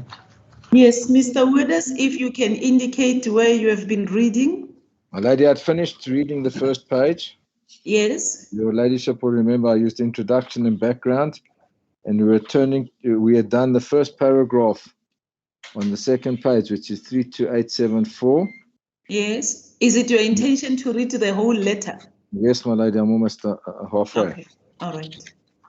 Oh, so the doctor then continues at the second page. Can I just find out? I take it that all the parties have got the document? Yes. Continue, Mr. Huedes. Oh, thank you. Second page, second paragraph reads, the contract between the GDRH and ADI was due to have ended on the 31st March 2016 as per notice given by the department in September 2015. That was extended by 3 months, thus ending on the 30th June 2016. Do you see that, Doctor? Yes, I do. Thank you. Right. Next paragraph. The 3 institutions that are due termination in June are the Waverley Care Centre in Germiston and the 2 Randfontein centres, i.e. Rand West and the Randfontein Care Centre. The other centre called Baneng, the GDRH and ADI is due to conclude an agreement to extend its contract by 12 months. Do you see that, Doctor? Yes, thank you. So I want to, before we go to discussions, do you confirm that you received this letter? Like I indicated earlier on, I left Life Esidimeni 5 years ago, so I would need to go back to the files and confirm receipt of the letter. One of the important aspects thus far, Doctor, is that there's no reference to March 2017 in this document. Do you agree with me? As earlier indicated, there was, at the meeting, there was the mention of March 2017 that changed when it came to black and white. So as indicated earlier, March 17 was a record of what transpired in that particular meeting. That you confirm, Doctor, that the second paragraph on the second page specifically and expressly refers to 31st March 2016. Do you agree with me? That is correct. And it relates back to the notice given by the department in September 2015. You agree? That is correct. And that there was an extension of 3 months, thus ending on 30 June 2016. Do you agree with me? I fully agree with you. Then beneath the paragraph underneath that, there's a heading discussions. And there's a subheading, first meeting of 19th April 2016. You see that? Yes, I do. It says the meeting took place at Birchwood Hotel, Wanseria room at 2 p.m. The following resolutions were agreed to. First bullet point, that 6.5 to 7% adjustment per SLA agreement be effected on the 3 months extension from April, May, and June 2016. You confirm that? Confirmed. Second bullet point, Ali requested the adjustment of the tariff increase for the 12 months for Baneng, or alternatively increased bed capacity from 295 to 400. It was agreed that the discussion on the matter be suspended to the next follow-up meeting, as some work needs to be undertaken by the Gauteng Department of Health. You confirm that, Doctor? Agreed. Third bullet point, that on the movement of patients from the other 3 Ali facilities, i.e. Waverley, Rand West, and Randfontein, the decanting plan must be in sync with the issue of staff movement. Thus, it was resolved that a staffing plan in line with the Premier/MEC mandate of minimizing job losses will be completed and discussed with HOD on Friday and sent over to Ali, who in turn are expected to align their retrenchment notices as from the 1st May 2016. These will enable the GDH to begin with job offers as from the beginning of June 2016, depending on number of posts available. Do you confirm that? I remember that. Right. So were you present at that meeting? I was. Right. Can you tell us what is meant by that last bullet point, Doctor? On the movement of the patients. Yes. And the alignment of retrenchment packages with job offers. The Department of Health was going to take over the staff at Life Esidimeni. That was the crux of the discussion. Now that was an important aspect because it would make the transition more fluid. Do you agree with me? There would be the same caregivers moving across with the patients. Do you agree with me?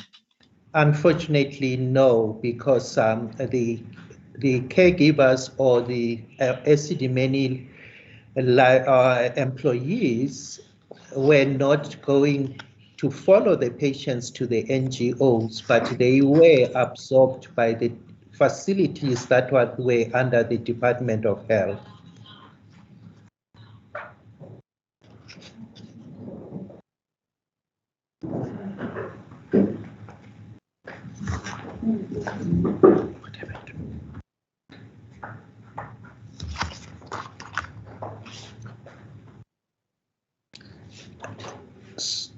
Apologies, I cannot hear you. You are muted.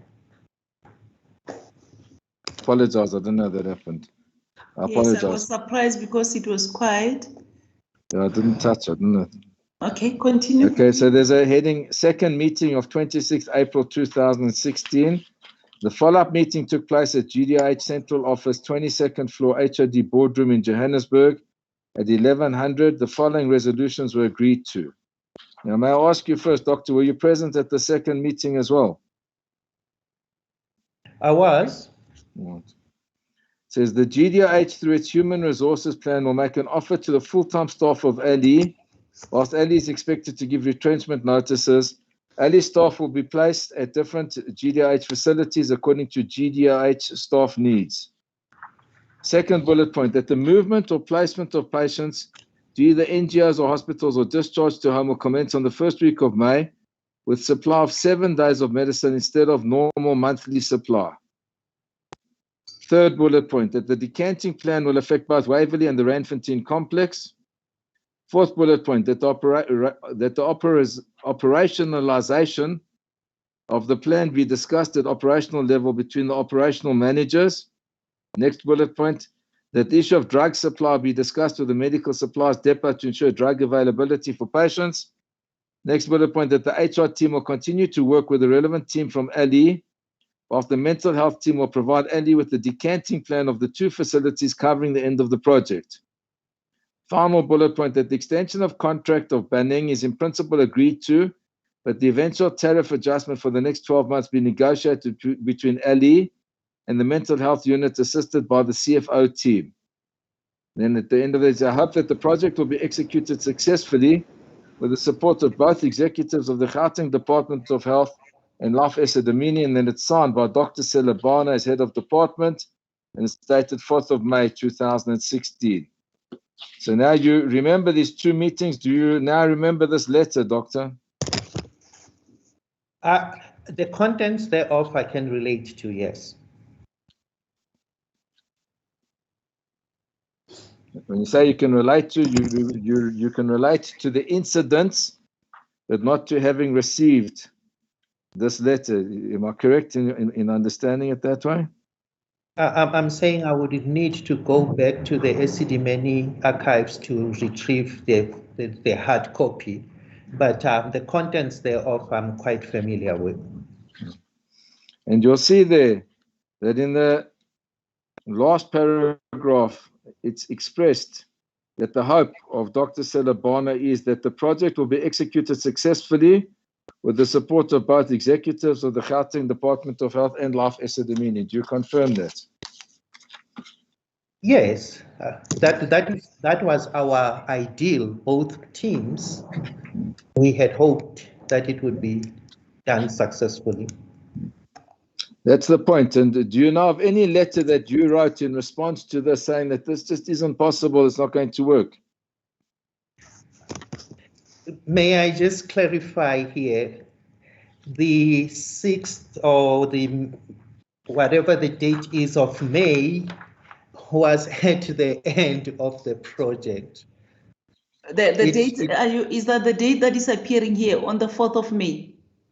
4th of May, my lady, the project was going to end the 30th of June of that particular year. 2016. So this was, 2016, my lady. So this was far way down the process.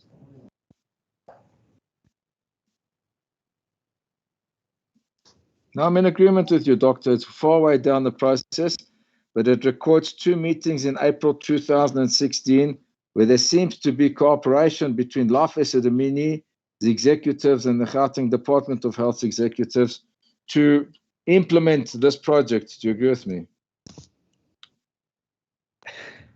As you can see, the letter clearly stipulates that it is not laying out the operational plan.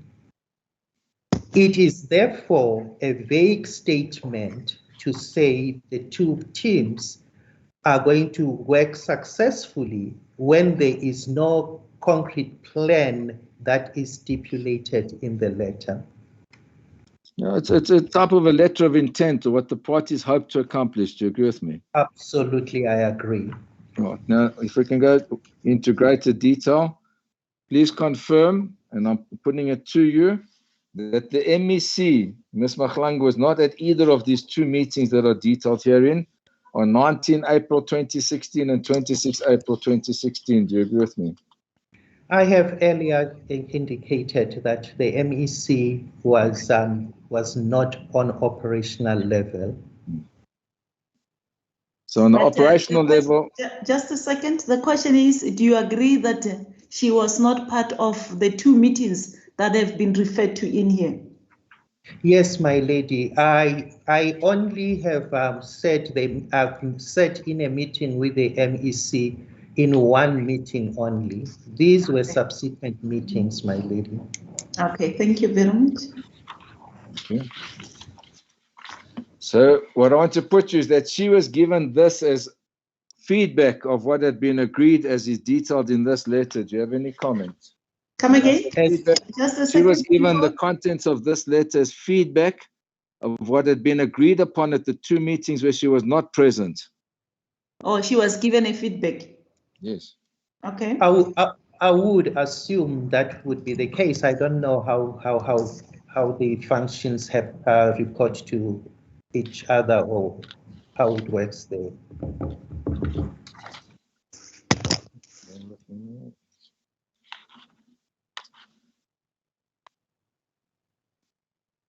And you'll see in the 3rd bullet point of the meeting of 19 April 2016, that's the first meeting, that there was a mandate from the Premier/MEC of minimizing job losses. Do you agree with me?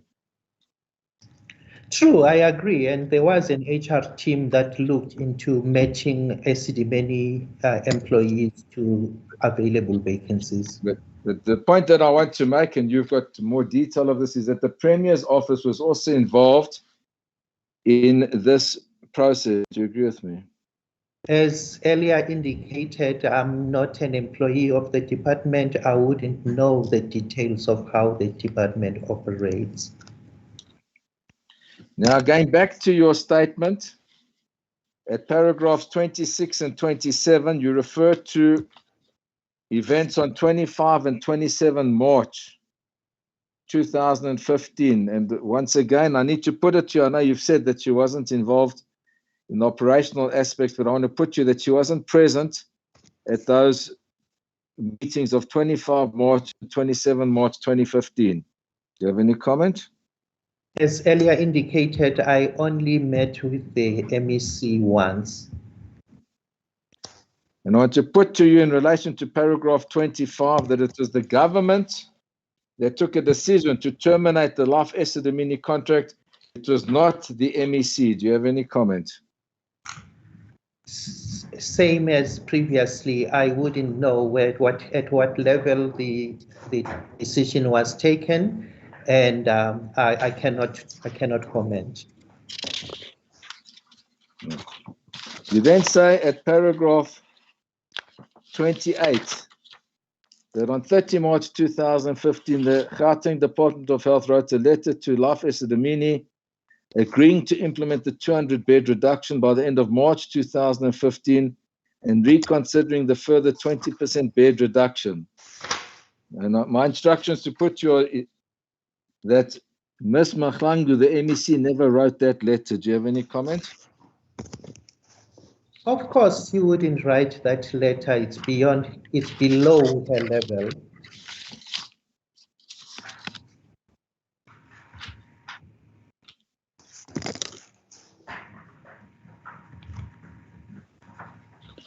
I'm going to move forward to paragraph 34.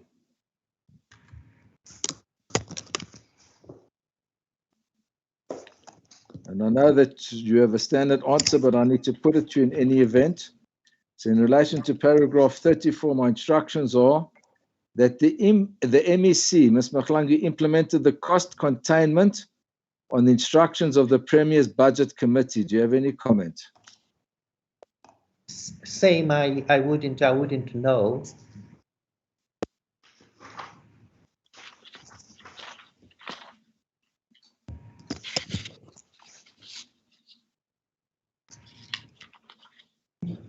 Now I'm going to move forward to paragraph. What page are we now? I'll work out the page for you, my lady.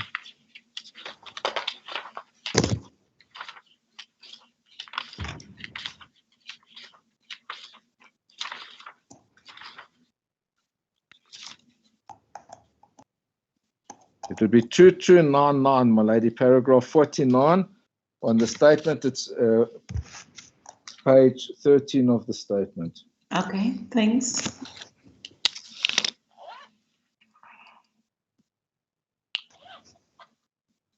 This relates to the meeting at the Randfontein facility. Okay. Okay, and you said on Tuesday, 10 November 2015, both Doctors Manamela and Mazamisa were at the Randfontein facility. The main objective was for the latter to understand what the facility does, type of MHCUs, and the reasons for not discharging. Dr. Mazamisa was shocked to see the caliber of MHCUs and could not continue with the facility tour. She stated it was too much for her. She alluded to the fact that the MEC met with some clinicians who pointed out their serious concerns about the pending closure, hence the visit. Is that correct? May I correct, that was not at Randfontein. The visit was at Baneng.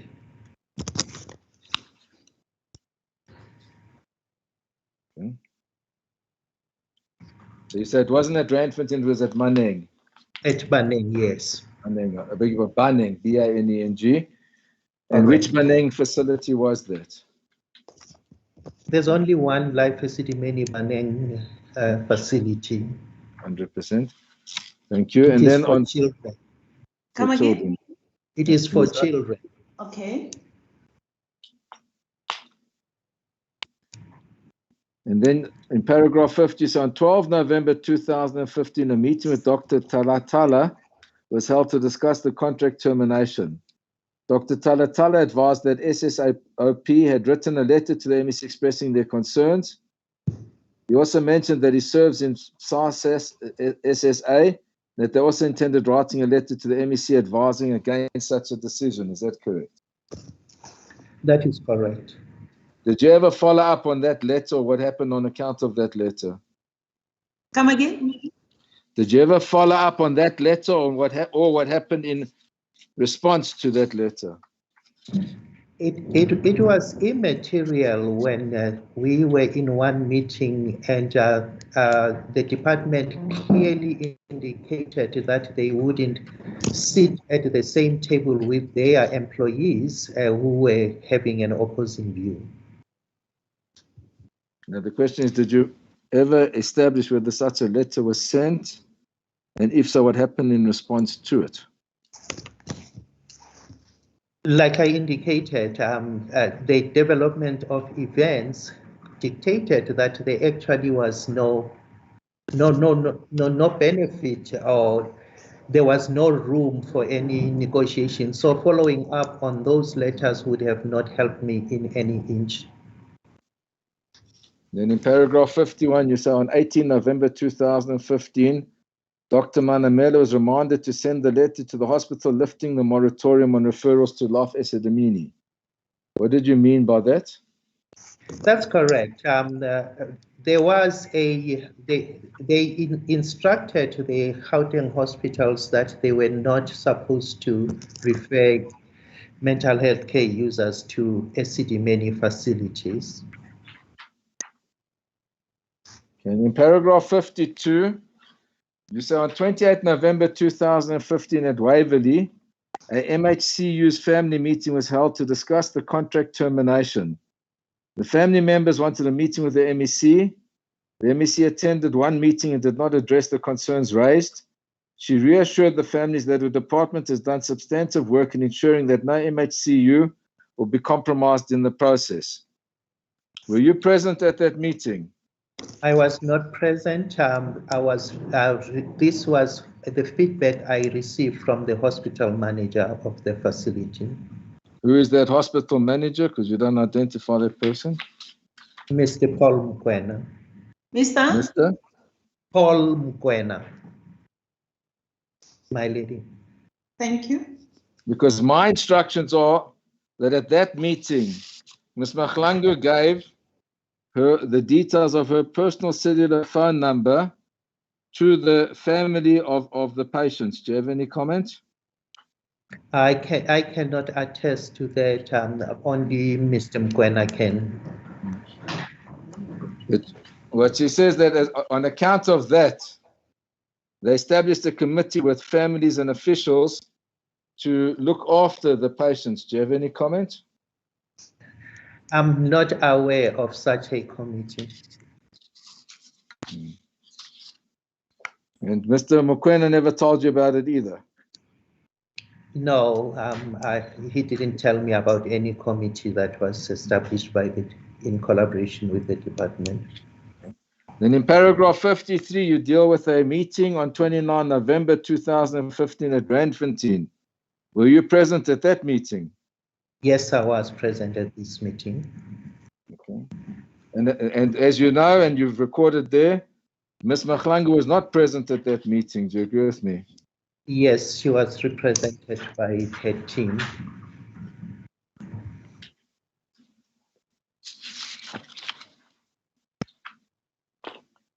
What was the purpose of that meeting?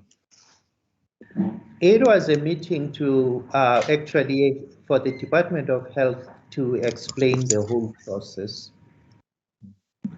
My instructions are that the purpose of the meeting was to inspect the NGOs. Do you have any comment? Not at all.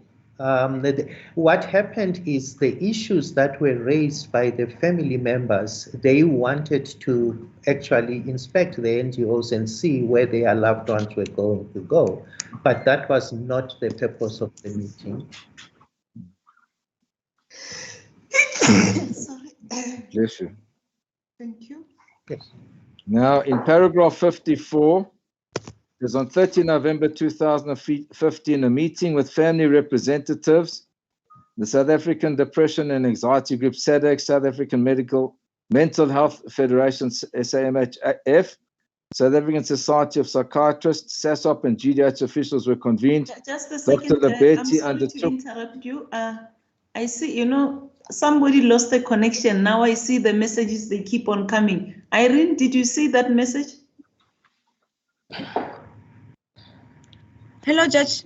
Yes, I don't know. There's somebody who wrote. There's someone who sent a message to the chat function. Yes. I didn't see. We have indicated that whoever is not addressing the court shouldn't use the chat. Yes, in the directive, that's what we said, Judge. Yes, I don't know, but the person is saying he has lost connection. All right. Continue, Mr. Who are this? Beg your pardon. I just want to, if I can just verify one thing. We were at paragraph 54. Okay.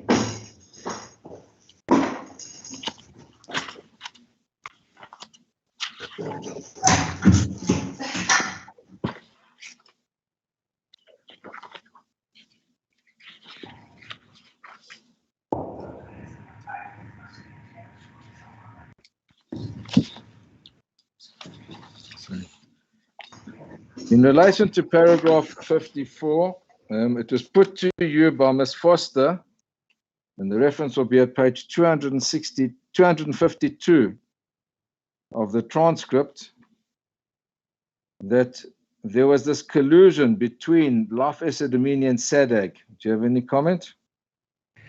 There was absolutely no collusion at all. I never had any. There was just no collusion. It was a matter of addressing the facts at hand and looking at the issues. No collusion. No, but it was your testimony as follows: that it was not our place because they did that legally. They gave us the notice period, which was standing in the SLA. It was not like there was any breach of the SLA. We were fully aware of what was happening. Therefore, there was no need for us to oppose that which was within their legal rights when they assured us that the users would still get a similar or better level of care wherever they want. Then at line 20 of page 252, my lady, Ms. Foster says to you, that might be so, but you are very concerned, and it is due to the fact that you brought to the attention of SADC that they acted on it to bring the urgent application. I did not impose on SADC to put in the application. I clearly indicated that we took a neutral stance because we felt we were not going. Yeah, that was not our place. The department, we were a service provider to the department, and if they felt that they wanted to terminate the contract, they were at liberty to do so. That's the reason why we did not participate with SADC in the court action. But at that stage, the contract had already terminated. Is that correct? That's correct, and we still maintained our neutrality. Sorry, my lady. Sorry, just to interject. Is Advocate Sibara. If my colleague can give us the case line page numbers with regard to cross-examination of. Who is this now? It's Advocate Sibara. Yes, but I don't see your face. Where were you? You didn't get the case. You joined late. I think I was number one to join, my lady. But why don't you have the page? You want the page number for this record? Not the page number for the record. No, the page number for? My late colleague referred to cross-examination of Advocate Foster. Yes, that's the page. Yes. That is in the transcript. I've got the transcript in front of me. Yes. I just want the specific Case line number, page number. Oh, case line number. Okay. Yes. Can you assist him, Mr. Uweres? I've got it as page 252, and I'll get you the case lines reference as well now from my junior. Page 252, and it corresponds to 32760. 32760. Just a second. Section 401.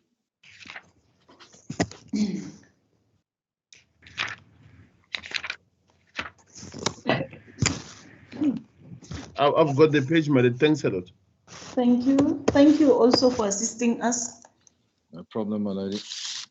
Yes, I can see it here. Right. So then at paragraph 55, you say on 5 Are you December. done with the page, Council? Yes, my lady. That was So going back point now we're going back to page 2300, paragraph 55. It's page 14 of C1. 2,300. Yeah.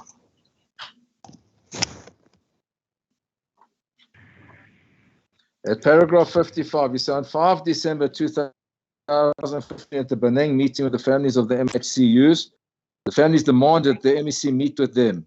Concerns similar to those raised at other facilities were also voiced at this meeting. GDOH officials echoed the fact that MHCUs will be placed in facilities similar or better than the Life Esidimeni ones. Now, what I want to put you that correct. That desire to meet the MEC was not communicated to her. Do you have any comment? I cannot comment. That was the duty of the government officials to communicate that to her. And then in paragraph 56, you refer to the litigation that then ensued. And my instructions are to put you that the MEC at the time, Ms. Mkhlangu, was not involved in that litigation. Do you have any comment? Sorry, you were breaking. Can you kindly repeat? Pleasure. In paragraph 56, you refer to the litigation that occurred. What I want to put you is that the MEC, Ms. Mkhlangu, was not involved in any of that litigation. Do you have any comment? I wouldn't know. I wasn't a party to that. I just saw what I saw on the media. Then at paragraph 57, you say, on 14 January 2016, a meeting with the GDH was held to develop a plan to absorb the Life Esidimeni employees. The GDH undertook to develop a plan that was to be circulated in 2 weeks. The GDH formed the HR task team that included Nehawu, that met with the Premier to discuss the HR implications of this decision. Do you see that? Yes, I do. What I want to put you is that you, as illustrated therein, knew that the Premier was in charge of this process. Do you have any comment? This is a record of what I had in that particular meeting. I cannot confirm anything, but I can only confirm the fact that this was put as recorded in that meeting. But your record and your statement reflect that the Premier seemed to be in charge of the process. That's why Nehawu had to meet with the Premier to discuss the HR implications. Do you agree with me? I wouldn't know how the political world works, and I only recorded what I had at the meeting. Well, let me put the corollary to you. Your record doesn't reflect any involvement by Ms. Mkhlangu in that process. Do you agree with me? Because it never transpired in the meeting. She says she was not involved. I wouldn't know.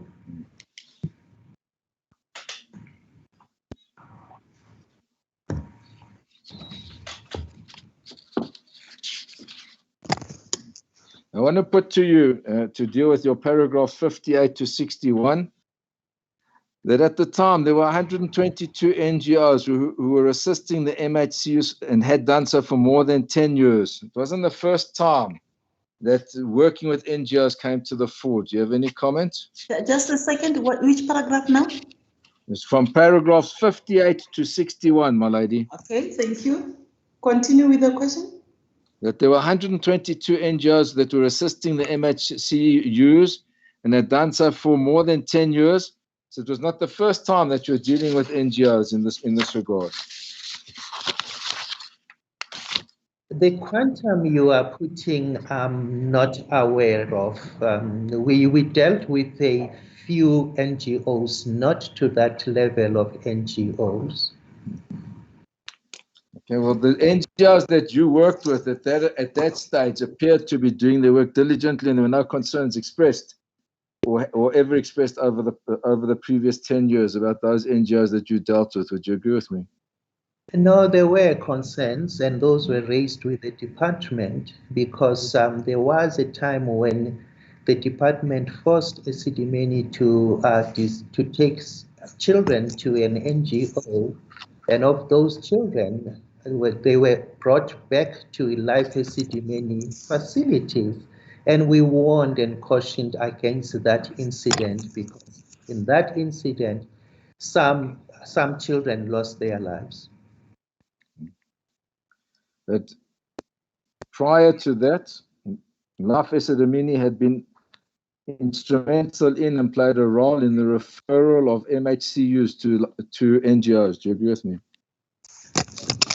Not the number you indicated, but a number of NGOs that we had identified that they could be utilized for our mental health care users. Yes, we did have that relationship.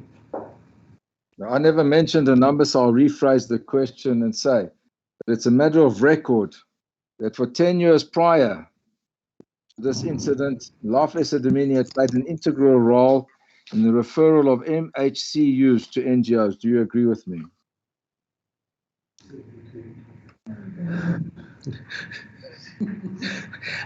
I don't see the joke. I apologize. I don't know who you're laughing to or what's in office, but I don't appreciate the joke. I just do not understand the question because it's not clear. I'll put it again to you. Please do. That for a number of years, whilst Life Esidimeni was involved, the Gauteng Department of Health had referred MHCUs to NGOs. Do you agree with me? It wasn't the Department of Health that referred the NGOs. It was Life Esidimeni facilities who referred to the NGOs that they had gone to inspect, and they had full confidence that those NGOs would be able to cater for the mental health care users. Thank you. You put it even clearer than I had attempted to do. I thank you for that. Then, if you look at paragraph 70 and 71 on this page, you will see that SADAG re-enrolled the court application against the Gauteng Department of Health. Life Esidimeni did not oppose the application and chose to abide the decision or the order of the court. And on 15th of March 2016, you knew that the court had dismissed the application. Is that correct? Yes, we did. We knew. And not just we, you personally, Doctor. You personally acknowledge that the High Court had dismissed the application on 15 March 2016. It was public knowledge. Yes.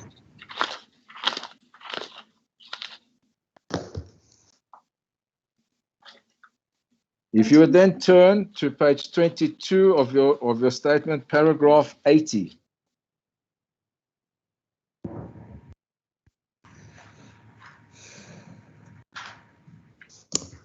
You see you say the transfer process had started in 2015 when Witpoort Care Center was closed.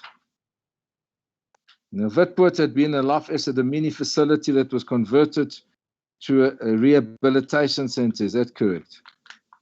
That is correct. And then so the process had started at that stage when a decision was taken to close Witpoort. That was a decision within Life Esidimeni. Is that correct? There was an instruction from the Department of Health to reduce the number of mental health care users, and Vetport had a smaller number of healthcare users. So we felt it would be appropriate to start with Bedford Care Center.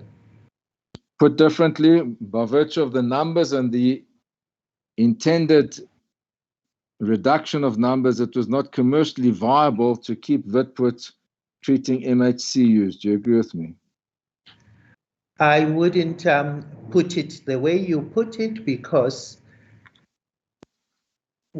even if Vetport was closed, were there overheads incurred by Life Esidimeni? Yes, they were. We had to look after the facility. We had to provide security for it.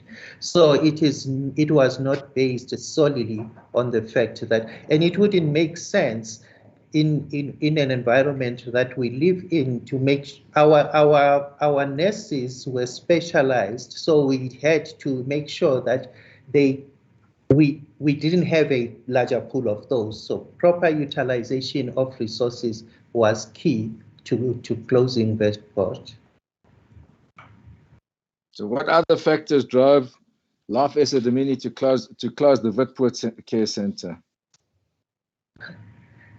It was what we have done previously. The letter you referred to earlier indicates that when the Department of Health reduced number of care users, we obliged, like the letter that Silvano wrote indicates, from 3,300 to 2,260, and that is what made us close Vetport.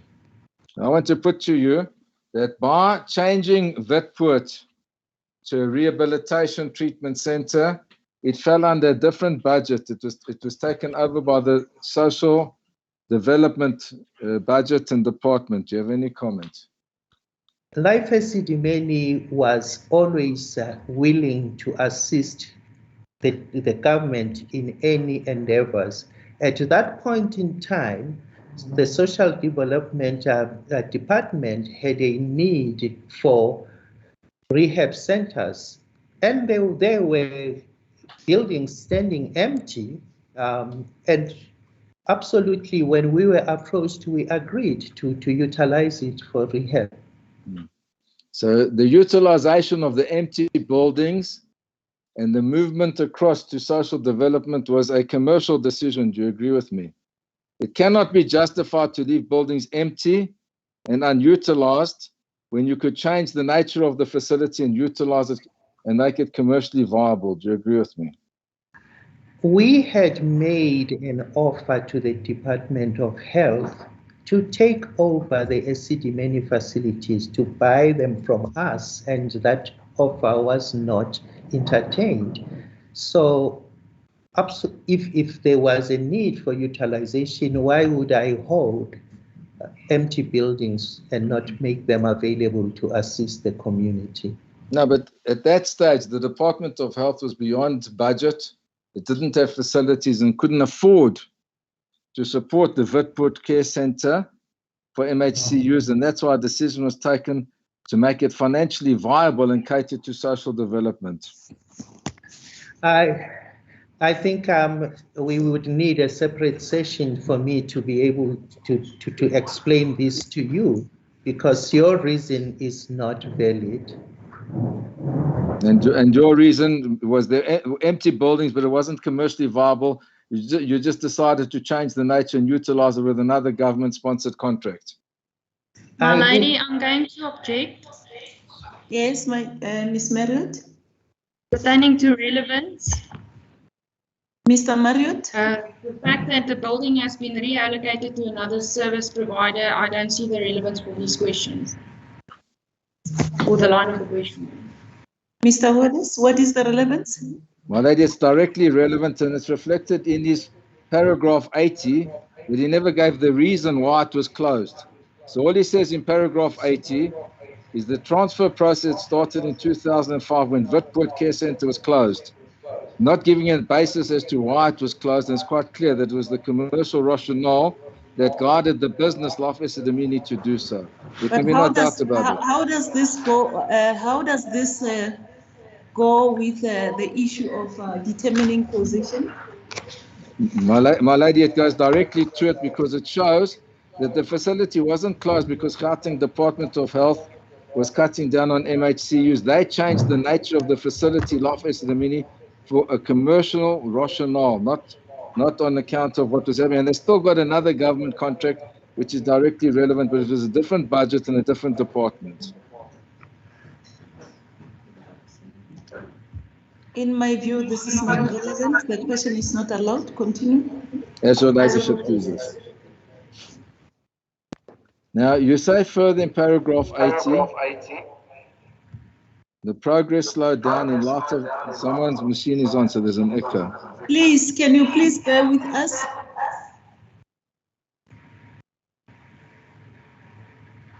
Can you please mute your mic? Who's that now?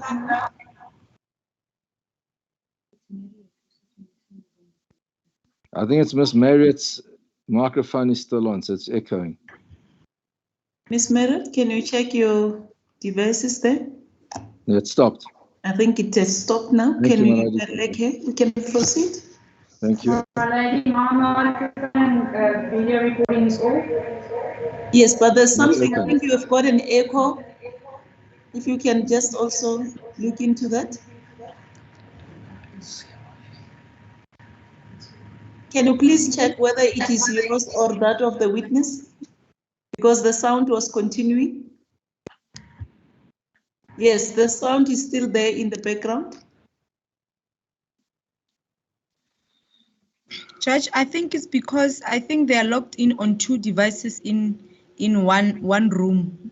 Okay. Are you in the same other room? device is the other one should be muted, and the speaker must be off, then so that they can listen through the sound of the one device. Ms. Merritt, I think this is quiet now, but just sort it out so that we shouldn't be interrupted again. As the court pleases. Okay. Yes, Mr. Still in paragraph 80, Doctor.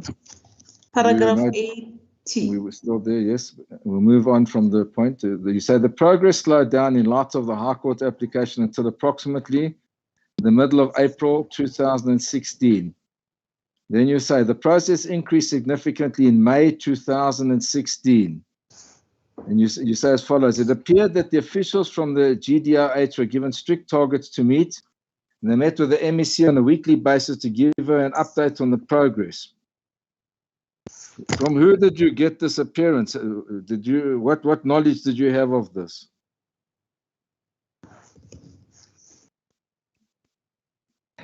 Thank you. As indicated earlier on, this would come from the operational team. I wouldn't know how the department runs its services. So when I interact with Dr. Manamela and her team, that's the feedback I got. But you didn't have direct knowledge of this or ever meet the MEC to establish that this is a fact. Is this correct? As earlier indicated, I only had a meeting with the MEC once.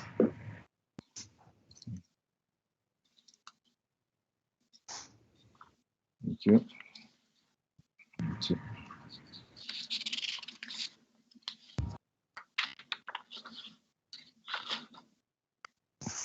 If we could then turn to paragraph 87 at page 24 of your statement. You say a life Esidimeni staff and officials from the Gauteng Department of Health did a final inspection of each and every MHCU prior to the MHCU boarding the transport to ensure that the MHCU was fit for transfer and had all requirements. Now, how did you establish that, Doctor?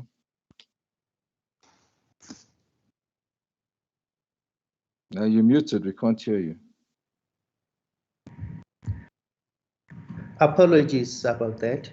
There were officials that were deployed to the facilities and those officials would interact with the live Esidimeni officials, and a handover of the mental health care users would happen at that level, where the mental health care users were handed over to the DOH officials.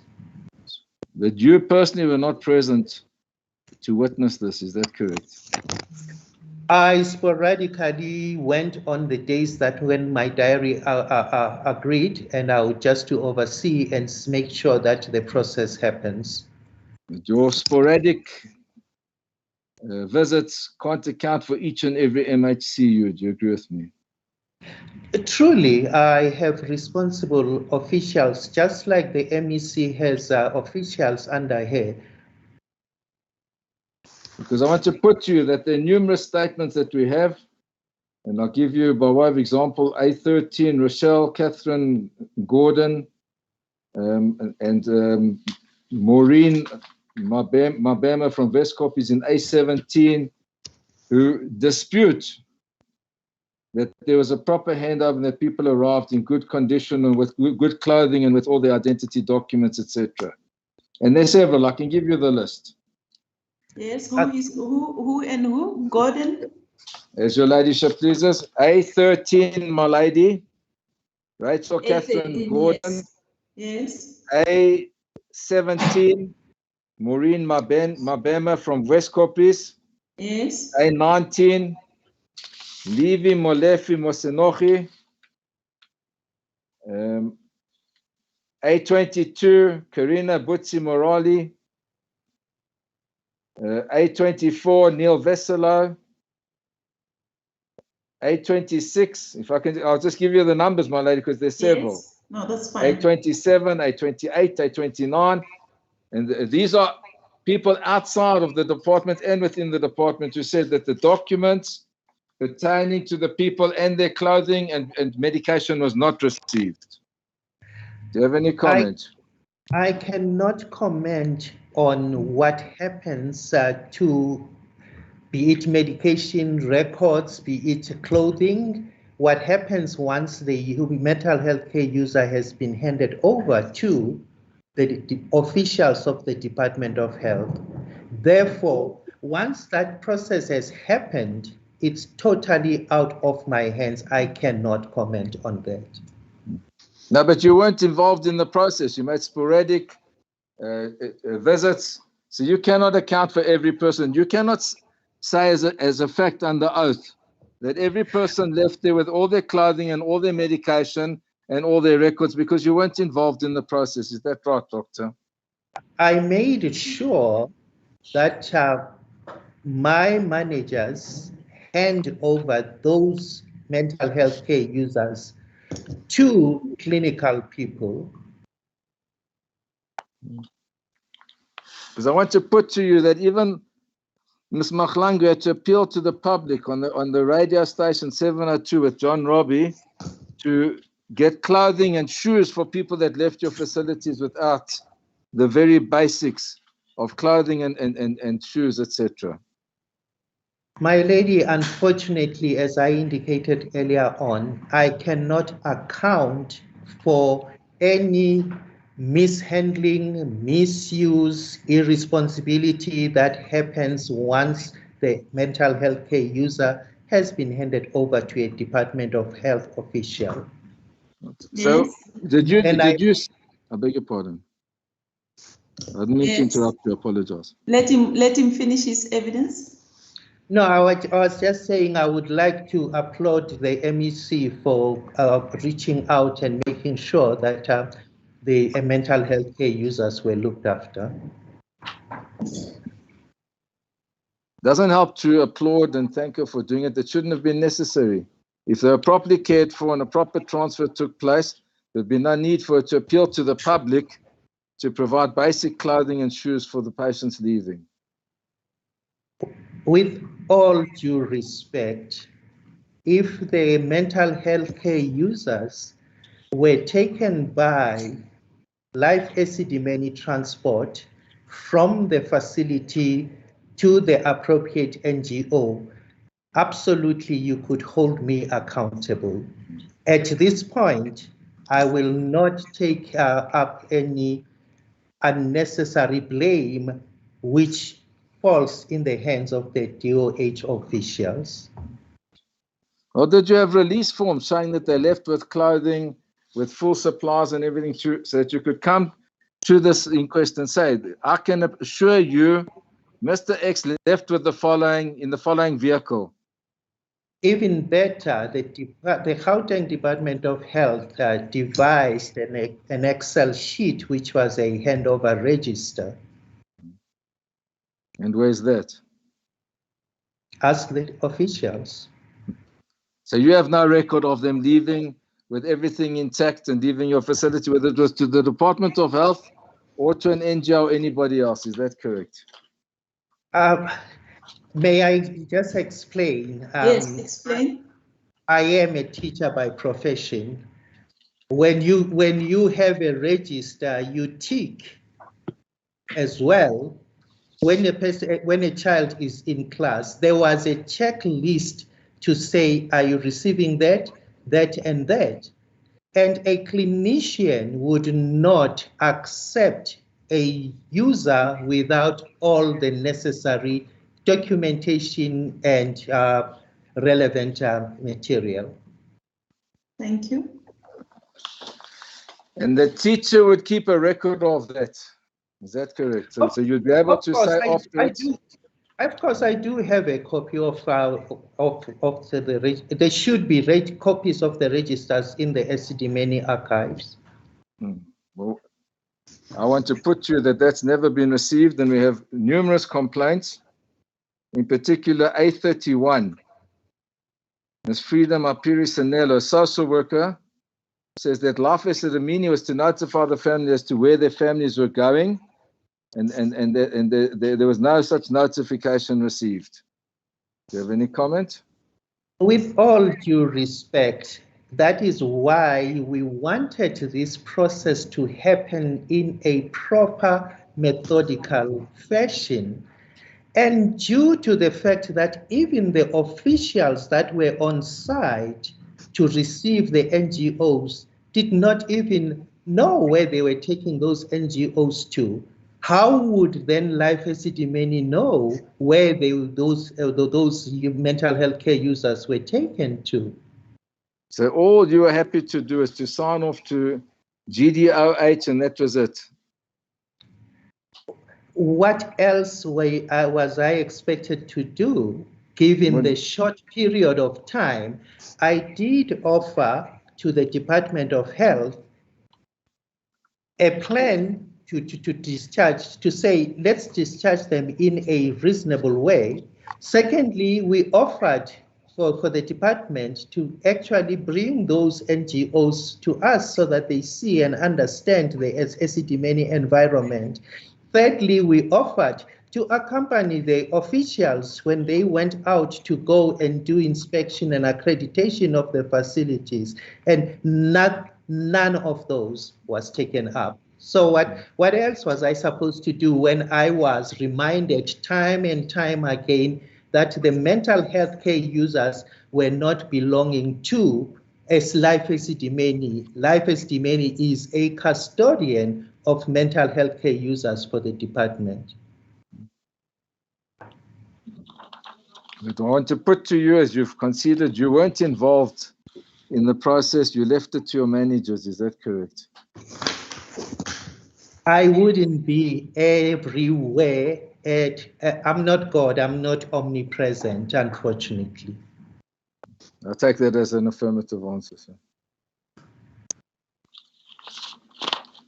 If you'll then turn to C2, it's your second statement. It's on the record. The reference is 1450 to 1464. It's not as detailed and won't be as detailed on this. In paragraph 7. 14502. 1464, my lady. This is C2, ne? C2. It's been accepted as an exhibit by your ladyship.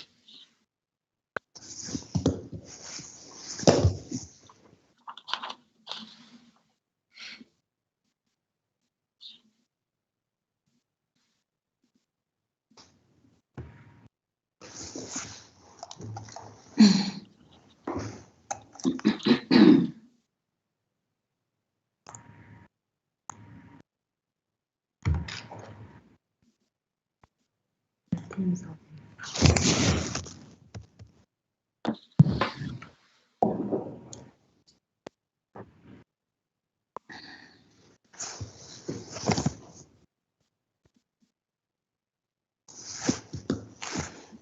you have it, sir? Yes, I do. Thank you. Paragraph 7 on page 1451, you refer to the length of the contract dating back to the 70s. Is that correct? I said in line 4. This is Yes. paragraph 7. 7, my lady. Yes. So move forward then, I'll give you the page references. At 1453, paragraph 14, you say Dr. Manamela, together with the subordinates in her team, such as Dr. Sophie Letswalo, was present during the quarterly meetings. The former MEC, Ms. Kudani Mahlang, was not present at the quarterly meetings. You agree with that? I have said that earlier on, only the operations teams would attend the quarterly meetings. But the point is that there was no need for her to be there. It was a standard practice that there was no need for her to attend. You agree with me? Just like there was no need for me to be there at the transfer of each and every mental health care user. She didn't need to be there. You know, if you want to go back and be facetious, let me put it to you bluntly. There are several statements from people in charge of state institutions such as Weskoppies and Sterkfontein, who upon receipt of the MHCUs from Life Esidimeni said they were malnourished and not in a good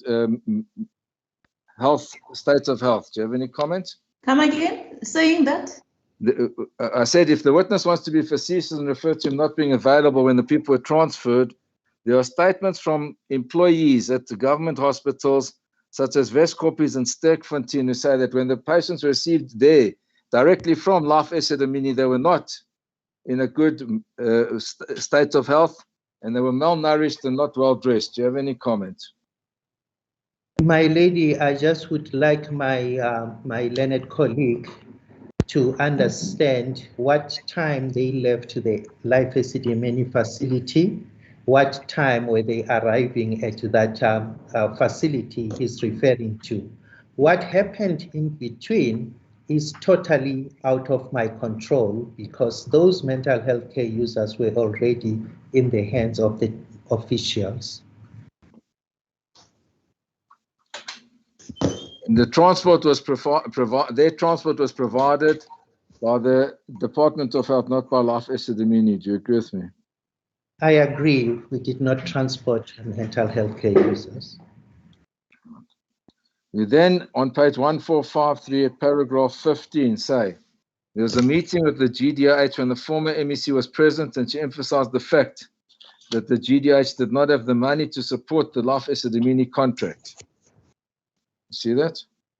That's the meeting I referred to earlier on, we still spoke about. When was that meeting? The meeting was the February 2015 meeting. And that's the only meeting that you had with her being present and you being present. Is that correct? Very true. So it's the repetition of what you referred to in your previous statement. Is that correct? That's correct. And you'll see in paragraph 17, you refer once again to the government unveiling the National Mental Health Policy Framework and Strategic Plan 2013-2020. And that is when you were advised that the plan was to reduce the number of patients in the Life Esidimeni facilities by 200 beds per annum until completion in 2020. Is that correct? That's correct. And you say, we were satisfied that the plan was workable as it allowed for sufficient time to ensure the patients would adjust and we could minimize the risk of the patients relapsing. Is that correct? That is correct. No. That plan was accelerated. Is that correct? That's correct. And it was accelerated, as we've dealt with previously, and we will get to, on the basis of budgetary concerns and from the government's perspective. Is that correct? That is correct. And whilst on the budgetary constraint, I think the letter by Dr. Silibano actually puts it clearly at about 320 per day for the last lap. I beg your pardon? I'm saying the letter which you brought our attention to indicates that the cost at the last lap of this deinstitutionalization process was actually 320 per day. Yes. And then in this statement, if you had progressed to paragraph 31, you refer to the meeting at Waverley Care Centre, where there's a request that the MEC be present and address them. And you were then informed by Mr. Paul Mokoena what had happened there. The point I want to make, Doctor, is you were not present. Is that correct? That is correct. It's clearly spelled out on the document. So you rely on what you were told by Mr. Paul Mokoena. You had no personal knowledge of it. You agree with me? It wasn't personal knowledge. All managers reported to me, and Paul Mokoena was one of them, and he reported to me. And I have no reason to doubt his judgment or his report. If you then turn to paragraph 45, you say, responding to the question why I resigned, I state that I found that dealing with the government was frustrating because they did not listen to advice. Who in particular are you referring to there? It would be quite, as we have deliberated, I actually said that I deal with the operational team, and that is who I'm referring to. More specifically, who do you mean? The Mental Health Directorate, Dr. Manamela and her team. You say that you continue. I felt that I could not continue working under those conditions. And then you say politicians who are not properly qualified were prescribing how the treatment must be provided whilst refusing to listen to the advice of clinicians. Now, what I want to put you by politicians there, it had to include the Minister of Health, the Premier and the MEC and all other governmental departments. Is that correct? In this context, I was referring to the politician within the institution that I was dealing with at the time. Sorry, it didn't come out clear. You were referring to? I was referring to the fact that the expression I got from the operational team was that they were pushed to do things by their political superiors. But by political superiors, it goes all the way up to the Minister of Health, as referred to in your own statement, Dr. Aaron Motsoaledi. Is that correct? I wouldn't know how the department works, and I cannot be able to spell out those details. So you don't find any single person personally accountable for this. Is that correct? Any single person accountable for? For the frustration that you were experiencing that led to your resignation.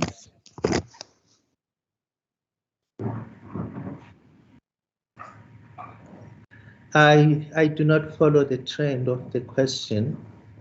I'll rephrase it, don't worry.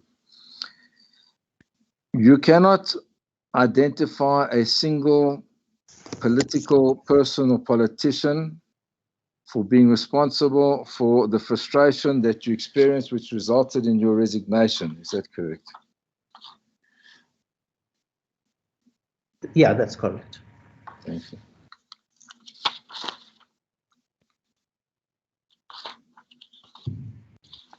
That completes my reference to your two statements. Yes. But I want to put to you, I need to rectify or put some issues to you from your testimony. Just a second, if I may. I see now the time is 5 to 1. I don't know how much questions do you still have? Now, I do have quite a number, my lady. Okay, so is it not the opportune time for us to break for lunch? Yes, my And lady. we can resume at 2 o'clock. As your ladyship pleases. All right, the witness is warned. Thank you very much. Let's resume at 2 o'clock. Thank you, my lady. Can I request, please look at the directive so that we can be together in the proceedings. I see people also join late even after the breaks. The court will adjourn. Thank you, my lady.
Yes, we have now reconvened.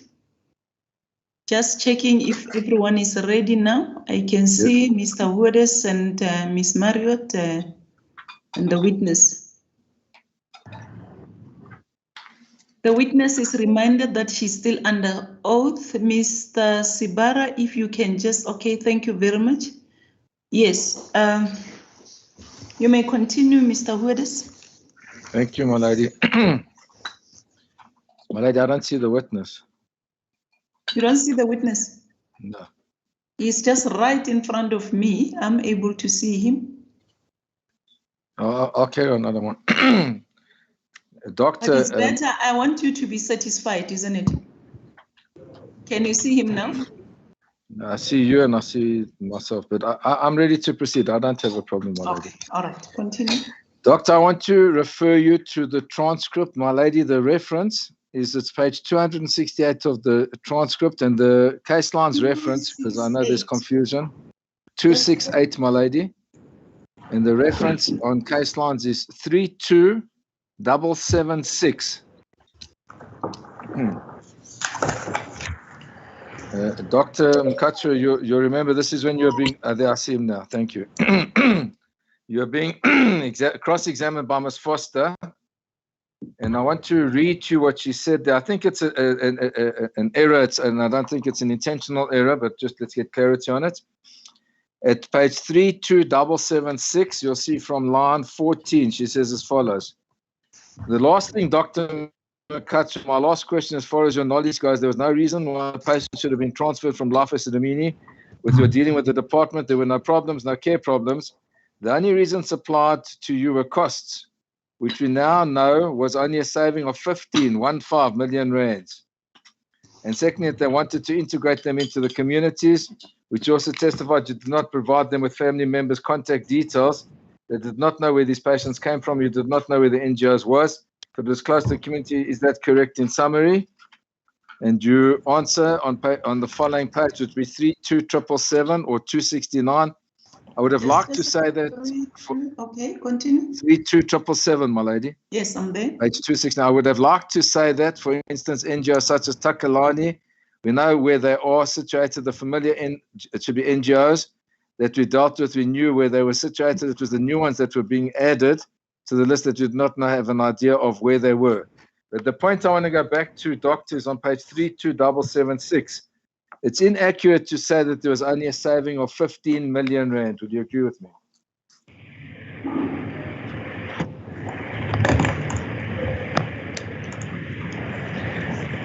As earlier indicated, to be precise on the figures, I would need to get the information from Life Esidimeni. Thank you. So you cannot confirm or dispute that amount of 15 million rand. Is that correct? As indicated, I cannot confirm or say it's not true unless I have the financials from Life Esidimeni. Now, as you know, there was an arbitration. My client, Ms. Mahlangu, testified at the arbitration, and during that process, documents were handed in, even during her examination and cross-examination. And I want to refer you to, it was previously referred to as ELAH 115. ELAH 115. In this record, it's page 31219. Yes. Right, and you'll see that, Doctor, it's a report which goes to the crux of this matter on the deaths of the patients placed from Life Esidimeni to the hospitals and NGOs from May to August 2016. And this was a report addressed to my client in her former capacity as the MEC of Health on the 14th of September 2016. Do you have it? It's not yet. Okay. It was a report compiled by Dr. Selabano on the 14th of September 2016. I'll wait for you to have it.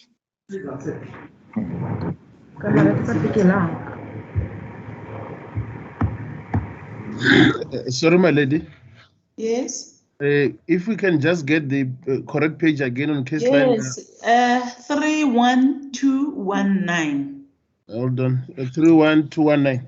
Yes, the document is also named, there is a title there, it's ELLH115, but the page is 31219.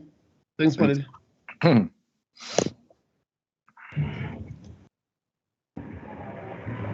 Mr. Mukacha, did you get the document? I'm still searching, my lady. Miss Marriott, is he not assisted? I'm assisting my lady. We're just waiting. It's fine. Okay. 219.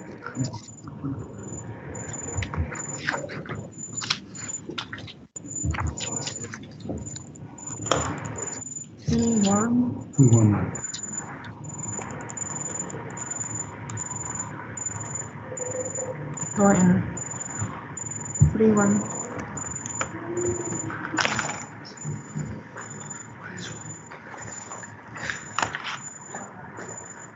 I have it. Thank you, my lady. Thank you. So you'll see it's addressed to my client, dated 14 September 2006, and it's headed Report on the Deaths of the Is it Patients. 2016 or 2006? 2016, my lady. Okay, you said 6. Okay, that's fine. Continue. To report on the deaths of the patients placed from Life Esidimeni LE to the hospitals and NGOs from May to August 2016. So it covers those patients that were transferred during that period, but this inquest and even the deaths that are referred to cover a much larger span of 18 months, which I will give to you in due course. And you'll see there, the purpose of the report was to provide the report on the deaths of patients placed from Life Esidimeni to the hospitals and NGOs from May to August 2016. There's a background. The department terminated contract relationship with Life Esidimeni for management, care, treatment, and rehabilitation of patients with severe psychiatric or intellectual disability at the end of June 2016. The project team was established to manage the LE termination process. Many patients were placed at the identified NGOs, and in brackets 1,029, and renovated psychiatric hospitals, in brackets 358. And then it says discussions. This is the report. It says placement went on very well. However, some patients, it should be patients, passed on at LE facilities before they were placed, while other patients passed on after they were placed. Reported attached. And it says every death will be investigated and cases treated as individual cases. The process of investigation continues. So do you confirm, doctor, that there were deaths within the Life Esidimeni facilities as well during this period? There were deaths in Life Esidimeni like there would be in any other healthcare institution. Thank you. And similarly, as you'll see, this document details the average amount of deaths in the previous years, which was reported to you within Life Esidimeni. Do you confirm that? Yes, I do. So it says the department investigates any deaths that took place in all facilities. The deaths reported by the NGOs were all natural death. It's very much important to find out what was the cause of death and what measures should have been taken to prevent the deaths if possible, as to avoid any other deaths due same reasons. However, all deaths are to be investigated as individual cases. Do you have any comments thus far? I cannot comment. I do not know the conditions of the NGOs where they were placed, so I cannot comment. The next page, we're now on 31220.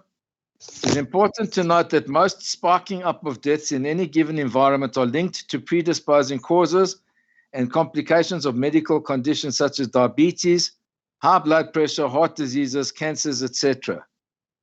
Do you have any comment on that paragraph? It is true, and any comorbidities would exacerbate or the health status of any mental health care user. Okay, I'll continue. All the deaths that took place raise a concern and are taken very seriously, and as the department, we sympathizes with the affected families. However, the following factors are not uncommon.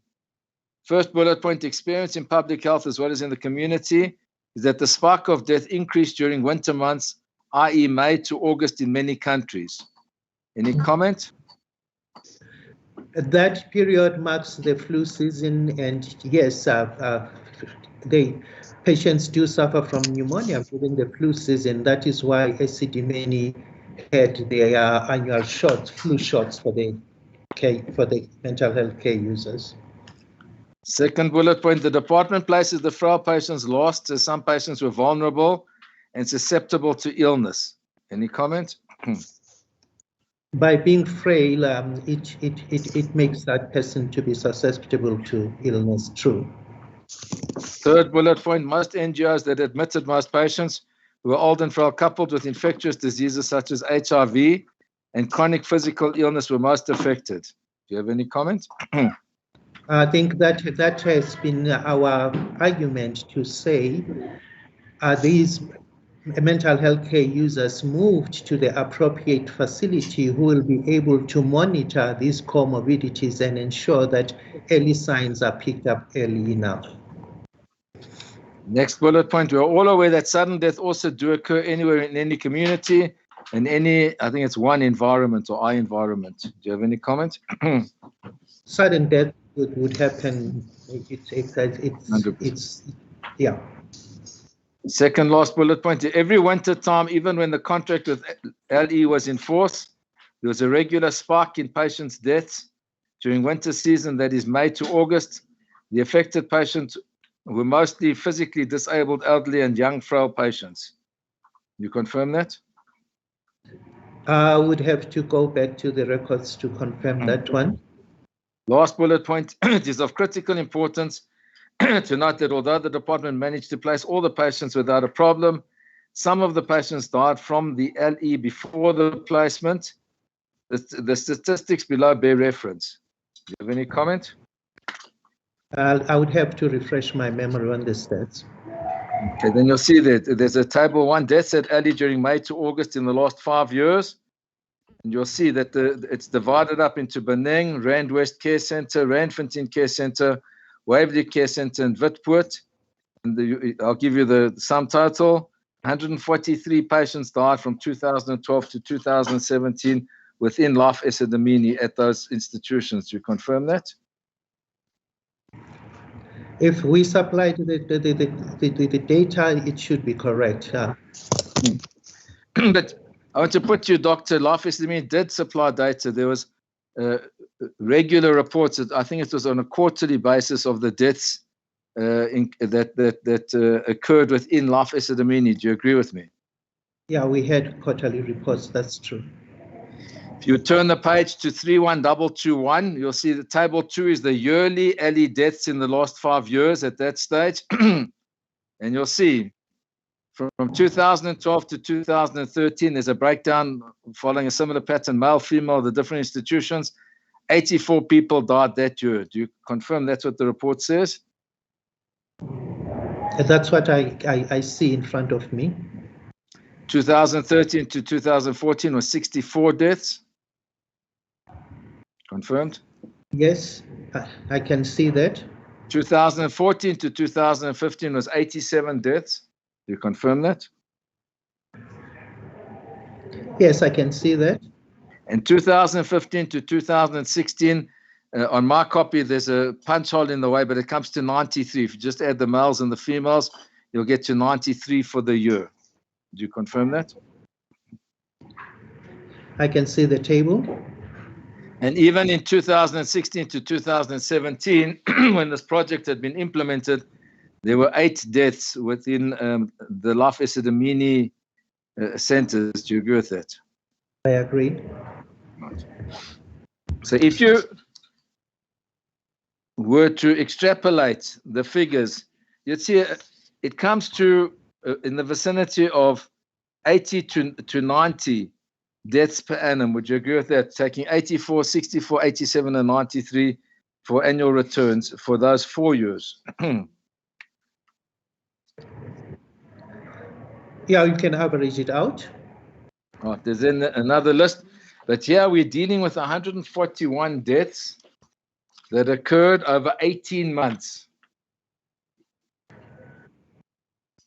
In this inquest, if one takes the if one takes the inquest and the first to the last date of death in the 141 deaths that we're investigating, it covers a period of 18 months. Would you accept that? That information is from the Department of Health.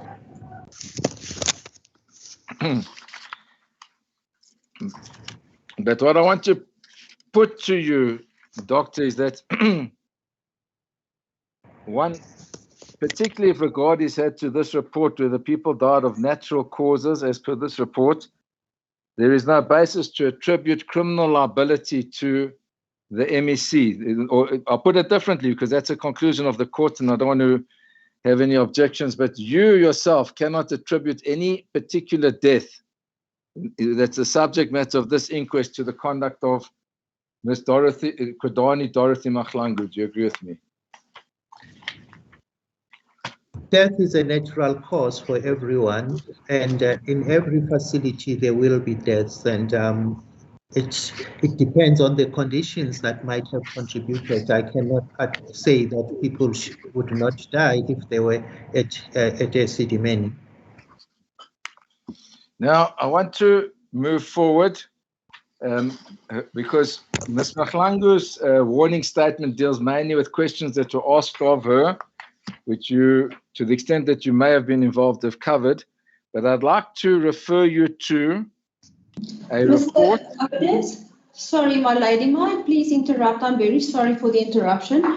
I just want to refer, there was the statement that was made by Mr. Hodes of my examination, just to be fair to this witness, related to page 32776 of case lines. Yes. But I heard Mr. Hodes refer to my cross-examination of this witness on page 32776 of case lines. Yes. I didn't want to interrupt him, but I see that he's moving on to a next point. I just want to place on record that the cross-examination there related to the specific document of the Premier Budget Committee. Yes, yes. The page I referred to was page number 1872, and indicated on that page is that the loss or the amount was 50 million rand, not 15. So but it relates to specifically a document provided by the Department of Health saying that the savings, the cost savings with Life Esidimeni would be 50 million rand, 50, and it's indicated on page 1872 of the record. And that was what my cross-examination related to. Thank you very much.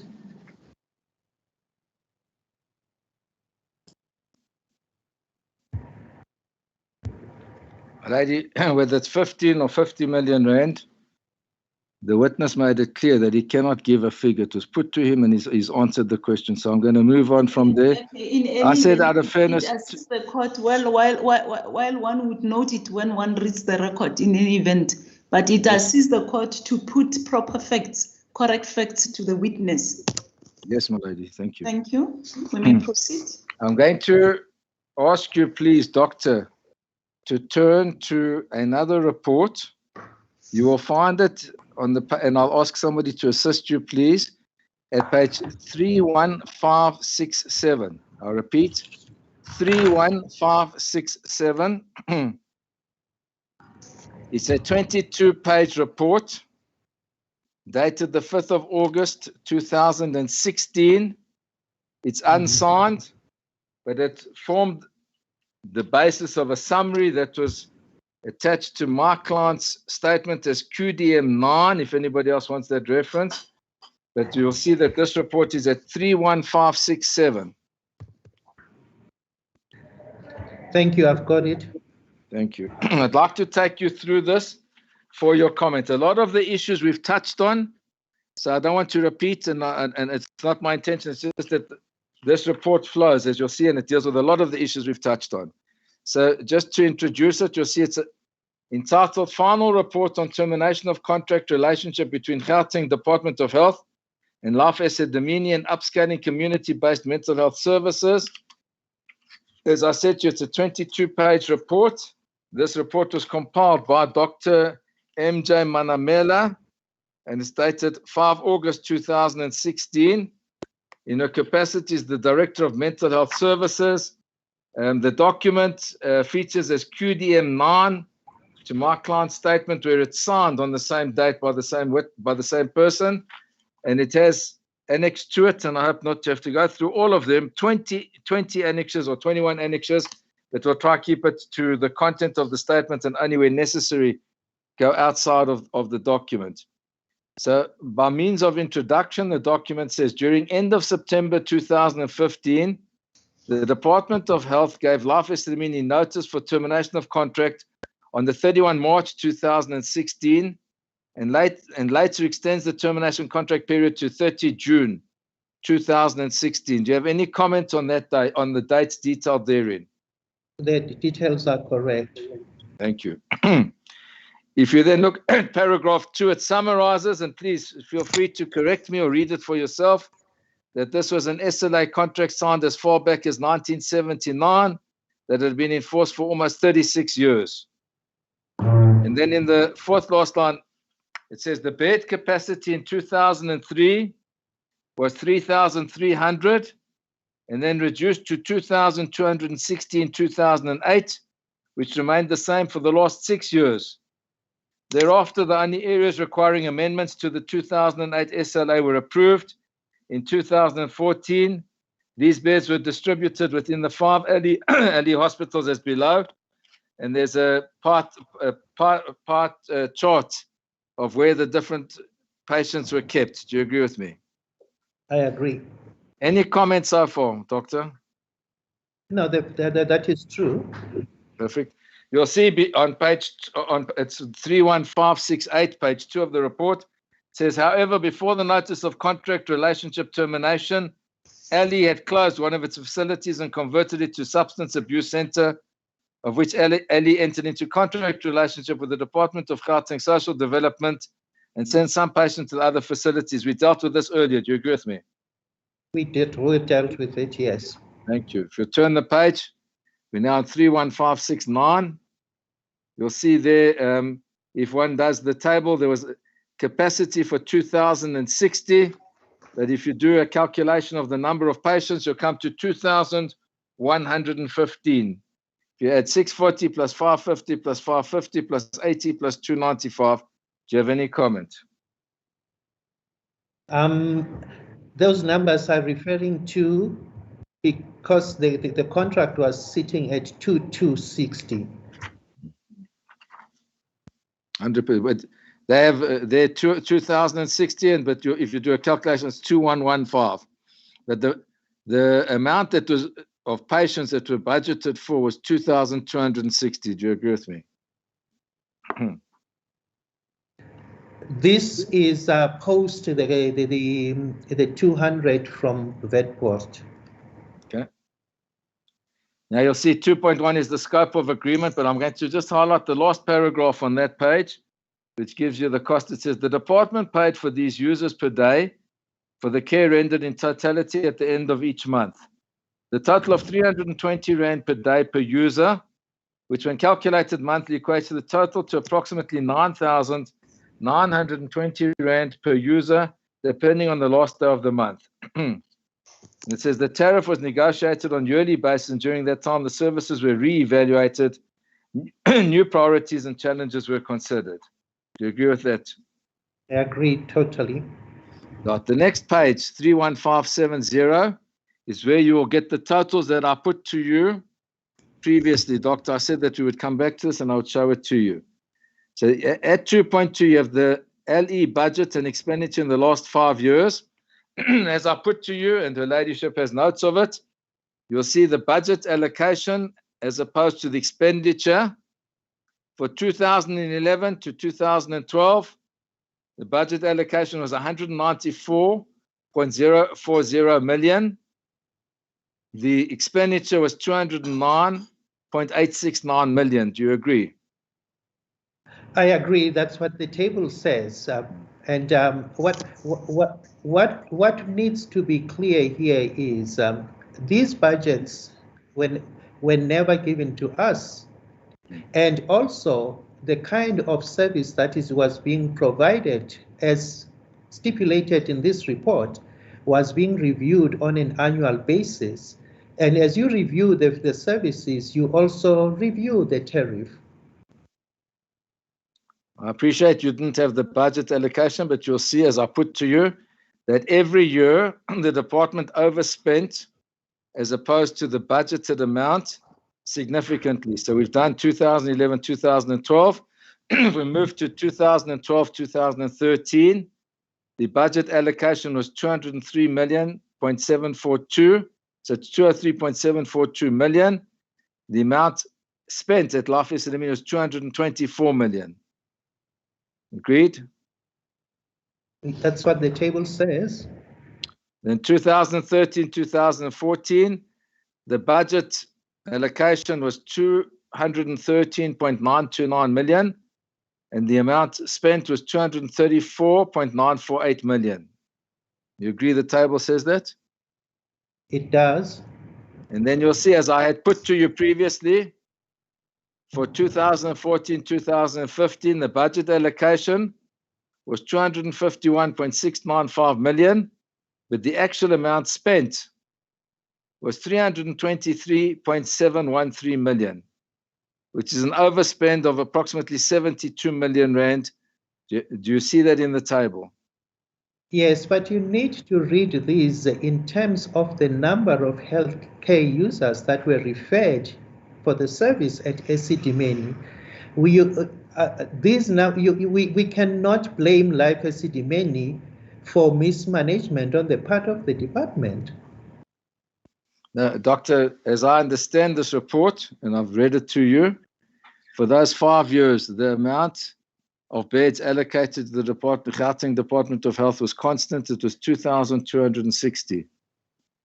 So you have the same amount of facilities made available. And to put it bluntly, you have an increment from 2013-14 to the next financial year of 37.78%, as I put to you previously. Can you justify that with the same amount of patients? Firstly, you need to understand the kind of service that was provided. This 320 per day that is referred to included accommodation, medication, transfers to hospitals for those who needed hospitalization, transport to make sure that the mental health care users do not miss their follow-up appointments at the tertiary institutions, included a full-time nursing staff, registered, enrolled, assistant nurses, including care workers, allied health professionals, sessional medical doctors who looked after these patients, including their food, 3 full meals, 3 snacks per day, including their toiletries, including their clothing. Tell me if 320 per day is too exorbitant. Doctor, you're missing the point. Let me break it down for you. Taking into account, as per this report, that the amount of beds remained at 2,260, and hoping that Life Esidimeni gave the same service over those 5 years, what led to an increment of 37.78% in expenditure from the year 2014 to the year 2015? The report spells it clearly that on an annual basis, the tariffs were negotiated, and with that negotiation were there adjustments in the kind of service that was going to be delivered.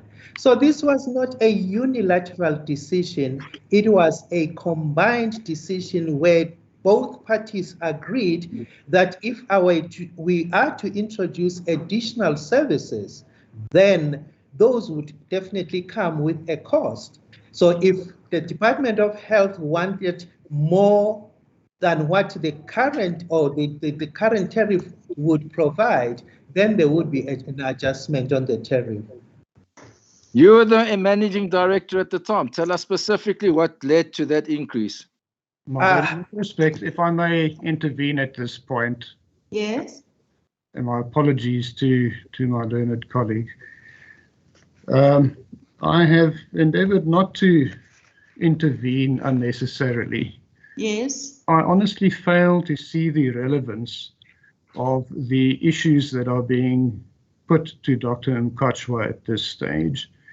A debate about whether Life Esidimeni can justify the increases, the annual increases, or whether it can explain overspending on the part of the Department of Health, with respect, has no relationship to what caused the deaths of the patients that this inquest is investigating. I fail to see how pointing a finger at Life Esidimeni about increased costs without almost a forensic evaluation of the finances and the reasons for the increases in costs can be relevant. And I would submit that this line of questioning doesn't take the inquiry that your ladyship has to evaluate to determine the cause or probable cause of deaths any further. Mr. Hoedes? My lady, I disagree. My client wasn't the author of this document, but she acted in response to this document. This was put to her to justify the decision to terminate the contract. It goes directly to the point, and it makes it very, very clear. It's clear, and I've put it from the beginning of my cross-examination, that there were commercial factors to play here, and these are the factors that came out. It came out even in the cross-examination of this witness by Phyllis Foster. She said it, that it was money, the 15 or 50 million rand that motivated them to cancel that saving, which is not the case, because here we see the correct figures. So it would be in the interest of justice. I'm virtually done with this point and happy to move on. Okay, just 1 second. But how does it take one to the cause of death? My lady, the basis given. Because if I may, what I understand what I gather from what you're trying to do is to justify the decision, isn't it? Am I wrong? If maybe you can clear that. No, I'm trying to, the basis of the cross-examination is to justify the conduct of my client in the circumstance in which she found herself as the MEC. So she had instructions from above, they call them political or financial, to bring the department within budget and out of administration, which she inherited at the time. She came in as the MEC at a time when this department was under administration, which will appear from this report, and they had to bring it in line and bring it in line with the Constitution and the PFMA and the MFMA. And that was the basis, the circumstance in which she found herself at the time, which goes to the basis upon which one could ask her to be accountable or try to hold her accountable. That's why it goes to the root cause of her defense with respect, my lady. All right. My lady, if I may just respond to that. Yes. The questions or the line of questioning that was put to Dr. Mukacha was, can he justify the increases and the overspending? Correct, yes. That certainly has no bearing on the causes of death or even on whether the increased costs formed part of the reasons for the decision or not. This is really a matter on which my learned friend's client can testify and explain it, but to require of Dr. Mukacha to justify alleged exorbitant increases, because that is the implication of the questioning thus far, is irrelevant for purposes of this inquiry. Yes, for the last time, Mr. Hoedes. My lady? Yes. No, I've made my point, my lady. It's been anticipated that my client will be testifying about this, so I have a duty to put it to the witness so that she's not criticized afterwards for not doing so. And that's the basis for doing it, my lady. Okay, we can leave it. The court will just deal with it as it comes. Perfect, yes, my lady. Continue. If I may then move to page 31571. It's just to show to the doctor, and I don't expect him to have any input on this, but just to explain what I said earlier. You'll see on 31571, that second last and last paragraph, the second last after dealing with the project says the plan was also in line with the implementation of a new policy on mental health. You've testified about that, Doctor.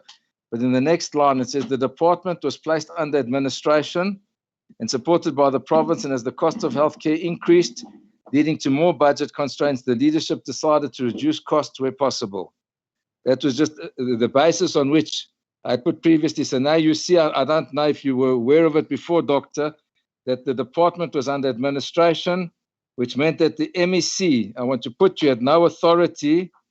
She was the caretaker, and all the financial decisions were made higher up by the Premier's office and Treasury. Do you have any comments? I only ask you for your comments. I do not know that, and but I know that the department did commission a company to look into the Esidimeni costs. Thank you. A report of which I never got sight of.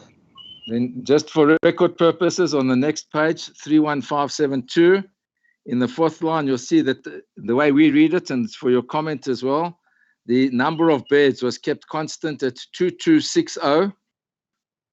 So there's no reduction of number of user at all. If you have a look at lines 4 and 5 on that page. Do you have any comments? I did earlier comment that the setup at Life Esidimeni, it wasn't because mental health care users were not discharged. They were discharged, but there was pressure from the referring hospital to admit patients to relieve the healthcare system of the country, and they would come to Esidimeni. So yes, the number would look like it's staying the same, but in truth, the individuals are not the same. I understand that. Then just 2 more points on this page. You'll see just before number 3, the project plan. It says the fact that the department is under severe financial constraints, the importance of complying with the AG, which is the Auditor General, cannot be undermined. You would have no knowledge of that. You agree with me? Yes, I don't know that. And then finally on that page, you'll see there the date that the project started. There seems to be a typo. It's 1 October 2015, and it ended 30 June 2016. Would that be accurate? Because my instructions are that the project began even before 1 October 2015. Do you have any comments? The contract was ending 30 September 2015, so this might be correct. Yeah, but if you have regard to the correspondence that I put to you, plans were put in place prior to the actual termination, and the meetings were held. I don't want to go back all over it again, where you attended meetings where it was made clear to you that this was going to be the plan that would be put into place. Do you agree with me? As earlier indicated, these were high-level discussions at the meetings. There were no definite tangible plans that were put on the table for Esidimeni to actually understand have the full context of the project. So what you're saying, and please correct me, is there was a high-level discussions held to plot or plan the way forward without the actual implementation prior to the actual cessation of the contract. Is that correct? That's correct. Fine. If you'll turn the page, this came up previously. I'm sure you were privy to it. It's 31573. In paragraph 3.3, you have the project team. It says project team was established, led by Mr. Mosenochi, Chief Director Policy and Planning for the department, and deputized by Dr. MJ Manamela, Director Mental Health Services in the province. Project team members were appointed by the HOD, Dr. T.E. Celebano, as follows, and there are 22 different people that are listed there. We don't have to read the specific names, but that was the project team. Would you confirm that? I never saw the whole team at once. I know Mr. Mosenochi, I know Dr. Manamela. The other people, I think they were working in the background.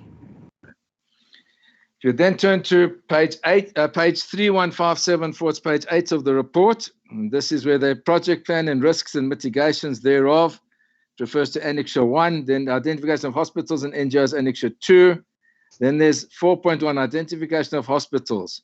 It says the project team identified 3 specialized psychiatric hospitals that will admit MHCUs who may still require hospitalization and care by a multidisciplinary team.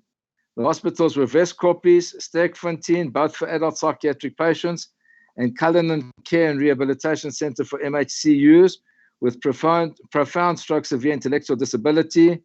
The hospitals have to plan for the staff members or manage patients in the newly renovated wards. Do you confirm that, Doctor?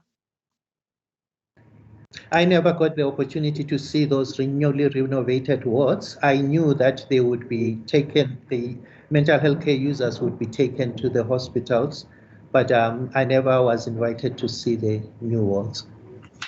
And then you'll see there, it says that Westkoppies appointed a total of 146, Sterkfontein 34, while Cullinan appointed 27 staff members from LE, and there's Annexure 20. And you'll find that, if you want to have regard to it, from page 31784, my lady, that's Annexure 20, where they have a list of the employees from Life Esidimeni that went across to Gauteng Department of Health. And I assume that it's the numbers will tie up. That is that 146 went to Sterkfontein, 34 to Cullinan. I beg your pardon, 146 to Westkoppies, 34 to Sterkfontein, and 27 to Cullinan. Would that accord with what you know of this, Doctor? I know that staff from Life Esidimeni was taken up by the Department of Health.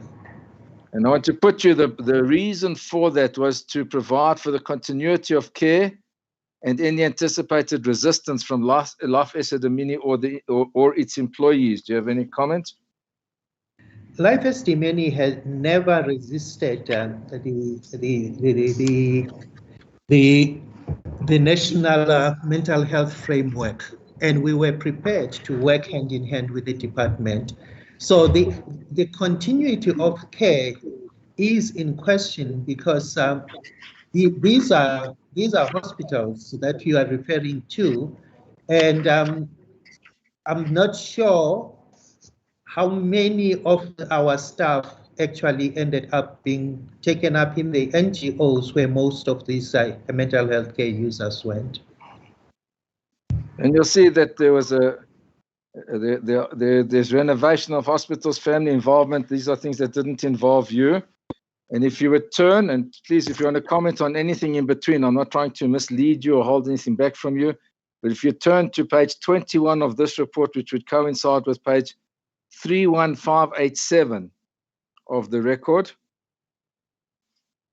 you'll see a heading. Do you have any comments on the intervening pages, Doctor?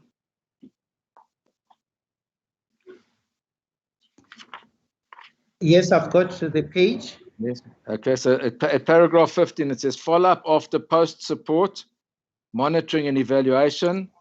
NGOs were revisited for follow-ups on the recommendations made during the post-evaluations by the MHD teams and clinicians, and most NGOs found to have improved regardless of payments delays.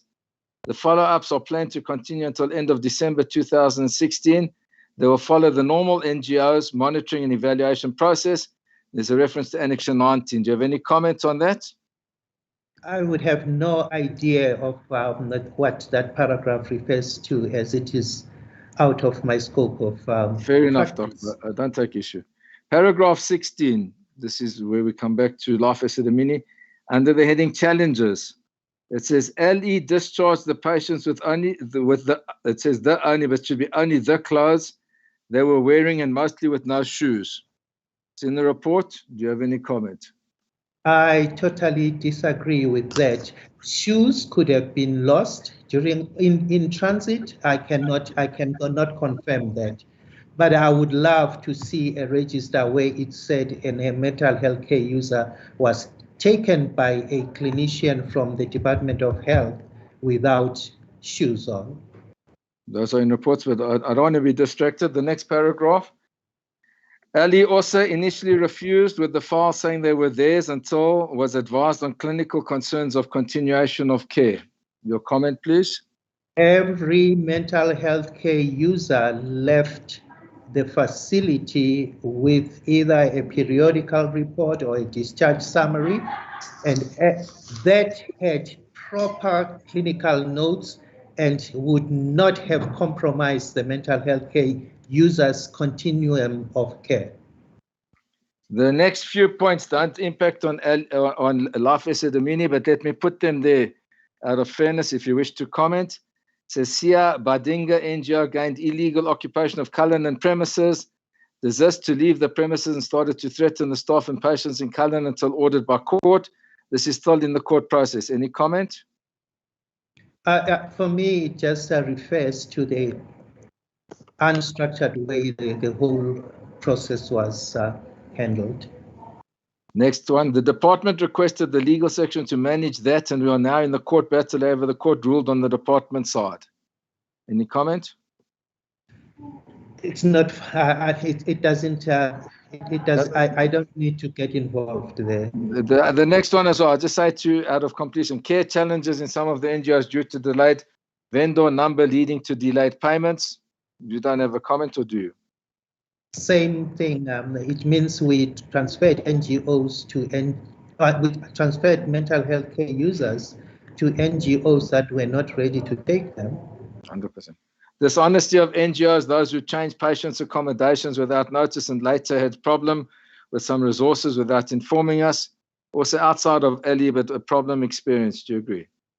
True. That is why we wanted to be part of the accreditation team to accredit the NGOs for accommodation of our users. Next one's negative media coverage without real facts and truth. Any comment? Esidimeni never went and made any media statements or untrue statements about the department. Next one, court cases takes much time and lead to delays in managing other responsibilities. Any comment? Very true. It was illustrated in our earlier discussion that some of the processes were delayed until April. Next one, depletion of NGO resources for more than 2 months. Any comment?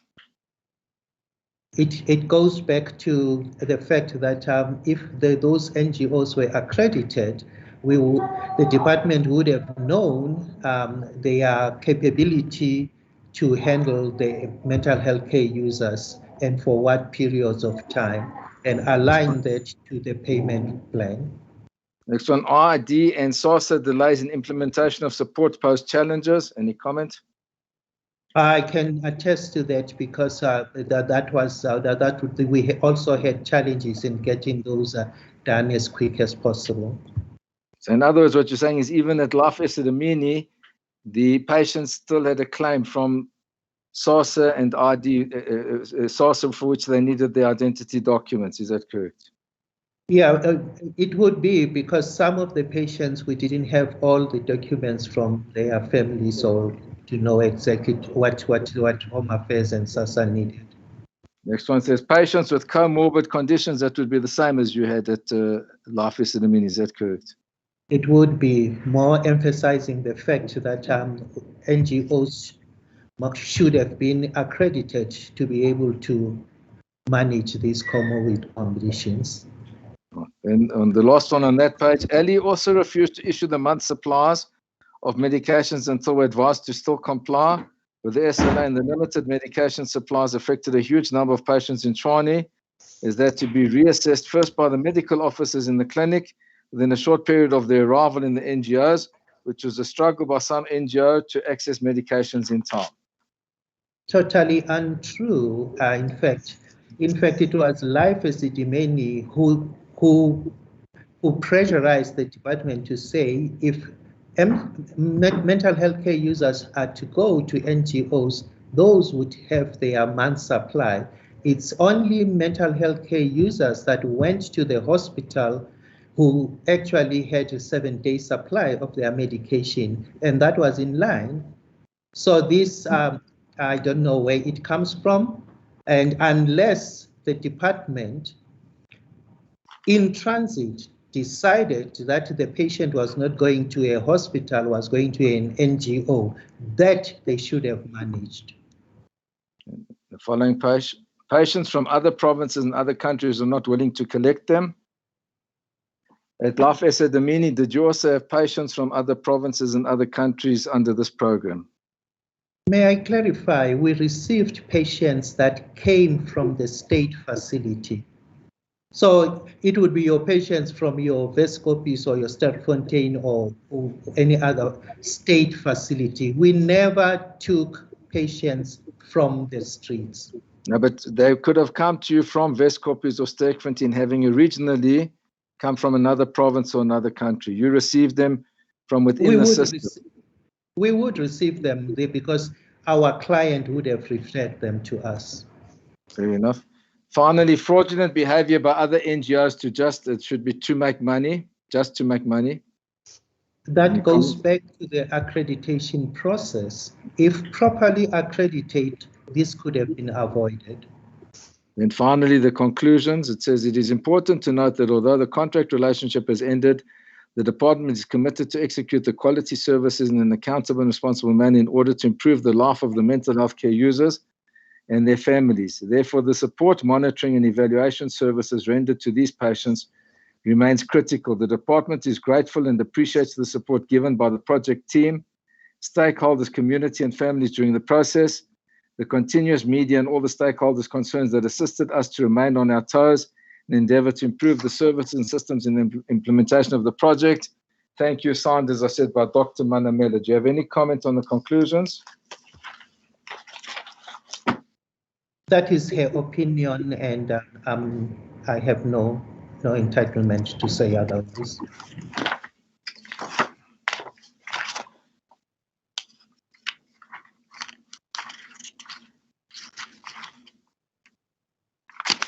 Then, finally, what I want to put to you, Doctor, is the last document that I have is a judgment that it's, I'll give you the page reference. It's a judgment on the 8th of August 2017 by the Honorable former Judge President, Judge Ngwepe, where he was chairing a tribunal, and the other members were Professor Kuvardi and Professor Robertson. The reference, my lady, is 31792. 31792. This was an appeal, Doctor, just to put you into the context in which it was delivered. It was an appeal by Masego Home and Takalani Home, who were upset with reports. And I will turn to the final conclusion, which this is... was an appeal by Masego and Takalani. Masego Home and Takalani Home, yes, my lady. I can see that, yes. Thank you, my lady. Against the Ombud and the Minister of Health. And if you turn to the last page of that judgment at paragraph 22.2, there are 4 sub-paragraphs that I'm just going to read to you, Doctor, for your comment. So I'm starting at, these are the 4 findings, and I'm starting at sub-paragraph 1. It's identified there as 22.2.1. And it says, there is no conclusive evidence that mental care health users who were received from LAF Esidimeni Center, Mosego Home and Takalani Home, under the Gauteng Department of Health Gauteng Mental Health Marathon Project, and who died at the 2 homes, died under unlawful circumstances. Do you have any comments, Doctor? I cannot comment, as I indicated. I cannot comment. I didn't visit the facilities. I wasn't part of the accreditation. I wasn't part of the follow-up visits to see how the mental health care users were doing in the NGOs. So if I were to make a comment, it would be out of place. Well, the other 3 paragraphs, I think, will suffer a similar fate when asked for a comment. Is that those 2 homes, firstly, at all relevant time operated with valid licenses. Secondly, had adequate infrastructure and facilities. And finally, had professional staff. Would you have any comment, having not inspected those facilities? I cannot attest. I don't know how those NGOs operate. And Doctor, I just wish to put one last point to you, and I will be done in my cross-examination. If you'll bear with me to find the document, I have it here. Thank you. What I want to put to you, Doctor, is that my client, Ms. Mahlangu, was not personally responsible for any of these deaths. Do you have any comment? As indicated, I cannot. Everybody, we all are going to die at some stage, and it depends on the surrounding circumstances. So I wasn't there at the NGOs. I cannot be able then to put a finger or point a finger at Ms. Mahlangu and say she caused the death. I have no clue what happened there. Thank you, Doctor. She says she acted on the advice of the medical specialists and doctors were involved, and that the decision had been taken by the Gauteng Premier. It wasn't her decision to implement this process. Do you have any comment? I cannot comment on that because I wasn't part of the meetings that informed her to take the decision. So I have no idea what the specialist said to her. And yeah. Fair enough, Doctor. Thank you. Thank you, my lady. Thank you, Doctor. I have no further questions for this witness. Thank you. Thank you very much. May I go off screen now, my lady? Yes, you can. Thank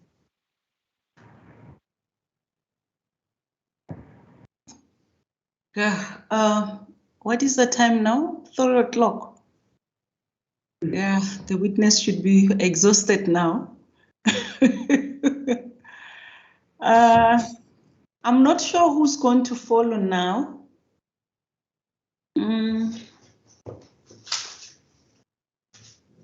I don't know whether, yes, who's ready to continue or do we? My lady, it's not 4 o'clock, it's 5 to 3. Did I say 4? Yes, my lady. No, it's 5 to 3, not 4 o'clock. My apologies. All right, yes.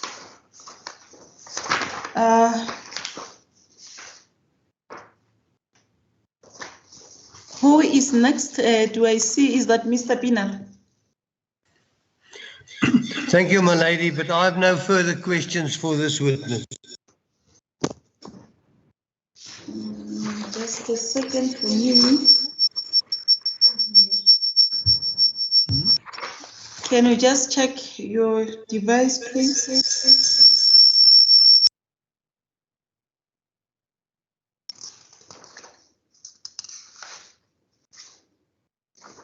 Mr. Pinar, it's on behalf of, just again.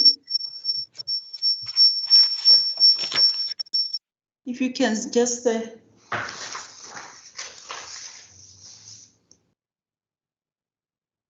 you are on behalf of who, Mr. Pinar, again?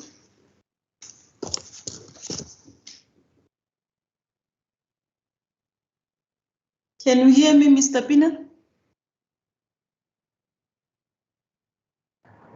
He's on mute, my lady. Yes, I can see, but can you hear me, Mr. Pinar? Thank you, my lady. Yeah, there's something wrong with your recording or the device that you're using. Can you? My lady, I'm representing the potential witness number 8, Hannah Hendrika Jacobus. Okay. On the consequential list of proposed witnesses. Okay, thank you very much. And on her behalf, I have no questions to put to Dr. Mukacha. Okay. Thank you, my lady. Who's next after that? Can we start by seniority if that is possible? But I know for a fact that is it Mr. Van Bergen who's going to come last? Am I correct? As your ladyship pleases.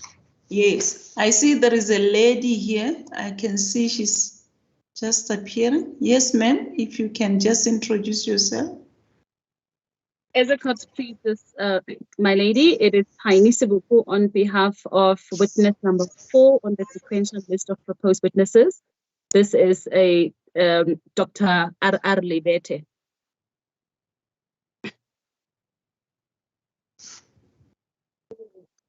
Yes. My lady, I have no questions for Dr. Mukacha, save to just make an observation. Okay. I think it was in the submissions of Advocate Hodes SC together with Ms. Tinil Govinda in paragraph 33.12 of their submissions to you, where they suggested that maybe when we commence today, we needed to identify the NGOs and who represented them. And I think I just want to add a further point there on and say, if it's at all possible to also maybe if we were to prepare a list of the sequence in which we appear, because I think the challenge for all of us is that we will find ourselves offending the rules of the bar and collegiality because we don't. Remember, this is something that was discussed in the meeting, and this is cross-examination. But the way we tried to debate it, and some said it was not going to be possible, but I'm trying to accommodate seniority to whoever wants to continue before the others. So I don't see any problem with regard to that so far. So you don't have questions, you are just observing. Yes, I just want to apologize in advance for my seniors who I may offend by speaking in front of them when it's not my turn. Yes, but remember I asked if you can go on seniority. So can I check the senior counsel who wants to proceed other than Mr. Van Bergen?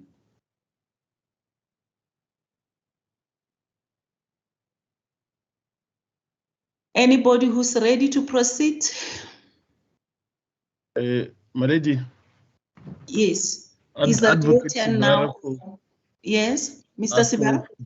Advocate Sibara for Dr. Maname. I see, my lady, that this Advocate Pringle SC. Yes, you know, I had him in mind also, but I'm not sure because he is quiet.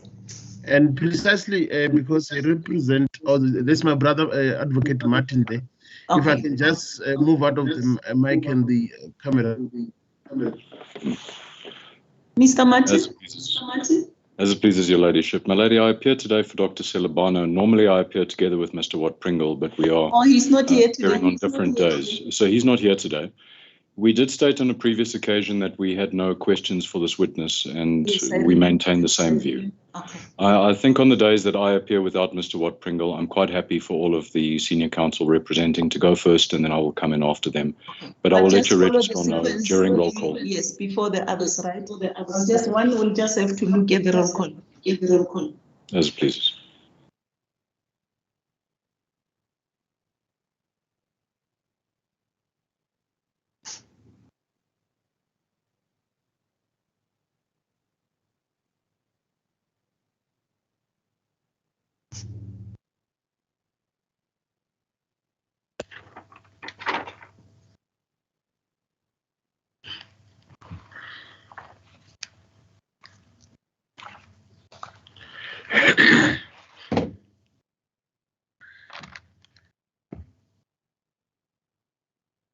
Yes, is that you, Mr. Sibara?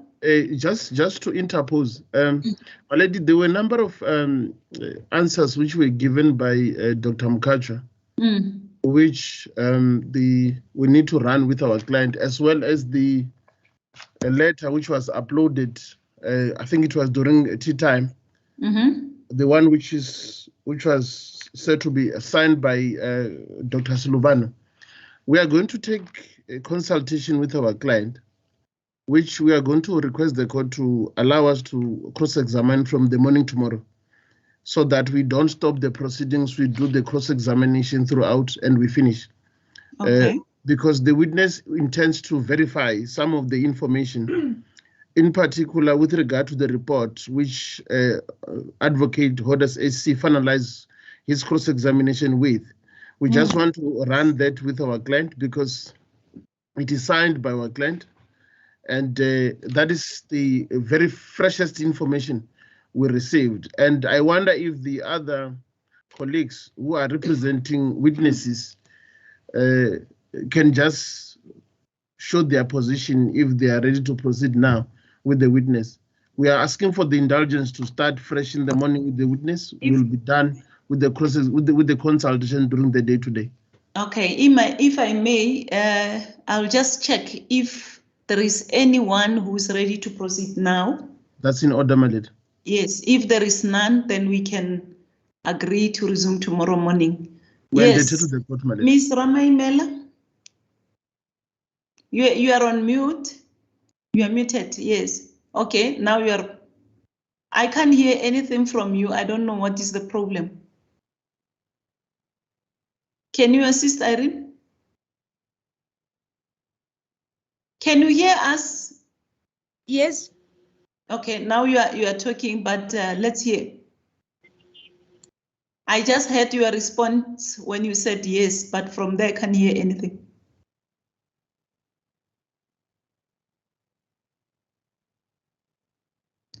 Something is wrong with your device.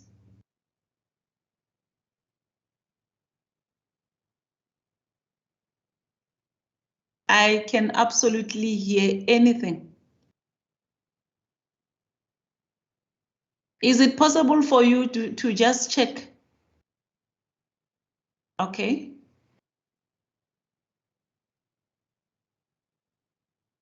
Can we just take a short adjournment of 5-10 minutes? The witness is warned. Yes, please stop.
ready? Are we have now reconvened?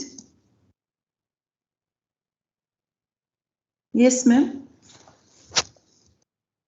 You still have experiencing the same problem? I will just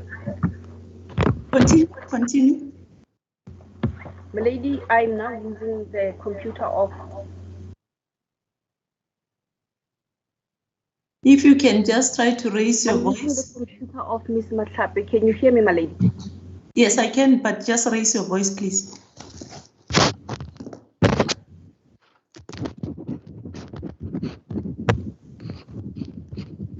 This is on behalf of Mr. Msenogi. Am I correct? My lady, the purpose of is it addressing on behalf of Mr. Msenogi? It is on behalf of Mr. Msenogi, my lady. Yes.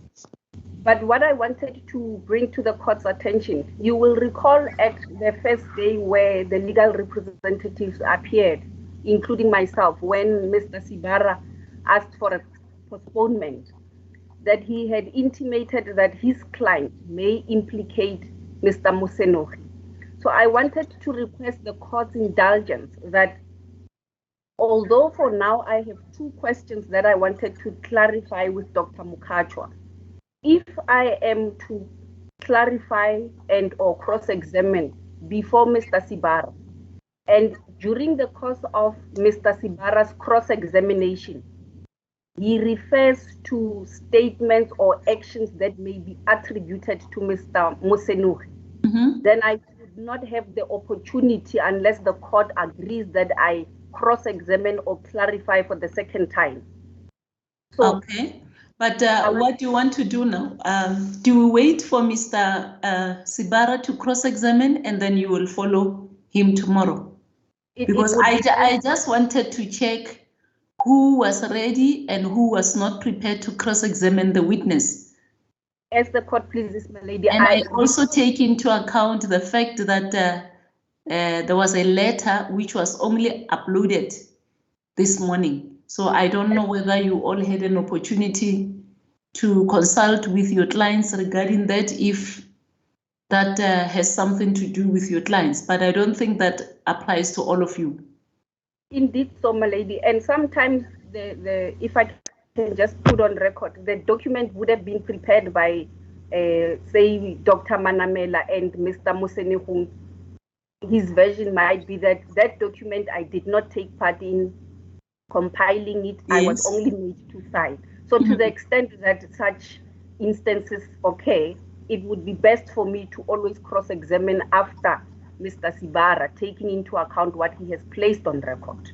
Okay, no, that's fine. There's nothing wrong with that. So you will also follow up once he's finished with his cross-examination. Yes, my lady. And if there's nothing, I'll just clarify these two questions that I have for today. I'll do so tomorrow. Okay, thank you very much. Yeah, I see the time is now 17 minutes past 3 o'clock. Unless if any one of you would like to, those who have questions to Dr. Mukacha would like to cross-examine him now. If there is none, he should be tired. I mean, we'll just adjourn the proceedings until tomorrow. Can I hear what the others are saying? Is there any objection to this, or can't we just roll over to tomorrow morning? That will be proper, my lady. And the others are... I'm at them too, my lady. Okay, thank you. Miss Marriott, I think you wanted to say something. My lady, I have no objection. Yes. I just need to inform the court that I'm not available tomorrow. My colleague, Advocate Lake, will settle on my Thank you very much. My lady, if I may follow from my London colleague, it's Mr. Profi. I had camera issues this morning, but I believe my lady should be in a position to see me now. Yes. My lady, I too just wanted to advise that upon when I took the brief, I did advise the attorney who is online at the moment that I would not be available tomorrow. She has arranged a stand-in, and I will then return on Wednesday. So as per my lady's directive. Yes, I don't want problems where people would be saying I couldn't cross-examine because of things that the court didn't hear. I'm just saying, please familiarize yourself with the directives, because we are not going to afford other postponements. I must just be clear here, unless there are other reasons. We have done so, my lady. I just wanted to bring to my lady's attention that we have complied with the directive. If there's a reason why my lady doesn't see me tomorrow and on Wednesday, I just wanted to make the court aware. But somebody will proceed, will be present. Absolutely. And the person will be able to continue in your absence. Correct, my lady. He will be at roll call tomorrow morning. Okay, who is the person? Brandon Smith. Okay, thank you very much. Thank you, my lady. Ms. Cassin? Thank you, my lady. I'll abide by your ruling in relation to. No, if you want to continue, I don't know, but I think you had already. I've already. You have done your part. Yes, I have done that. I just wanted to, for the purpose of the record, state that the report by Dr. Manamela that my learned friend Mr. Hodes referred to, the last document in his cross-examination, it wasn't posted on case lines only this morning. It's been part of the record. That is why I'm agreeing to what Mr. Sibara has said. And I don't know what is the attitude of the others in relation to those two documents, the letter and the report. Well, just to clarify, the report was on case lines from the beginning of the inquest. It wasn't. Okay. Oh, okay. All right. Just placed there this morning, yes. Okay. No, thank you very much. On that note, I think we can adjourn the proceedings until tomorrow morning. The witness is warned that he's still testifying. You are not yet finished with your evidence. So the oath that you have taken will continue. Thank you very much. Thank you. The proceedings are adjourned for today. As please the court, my lady. Thank you. Good day. As it pleases the court. Please.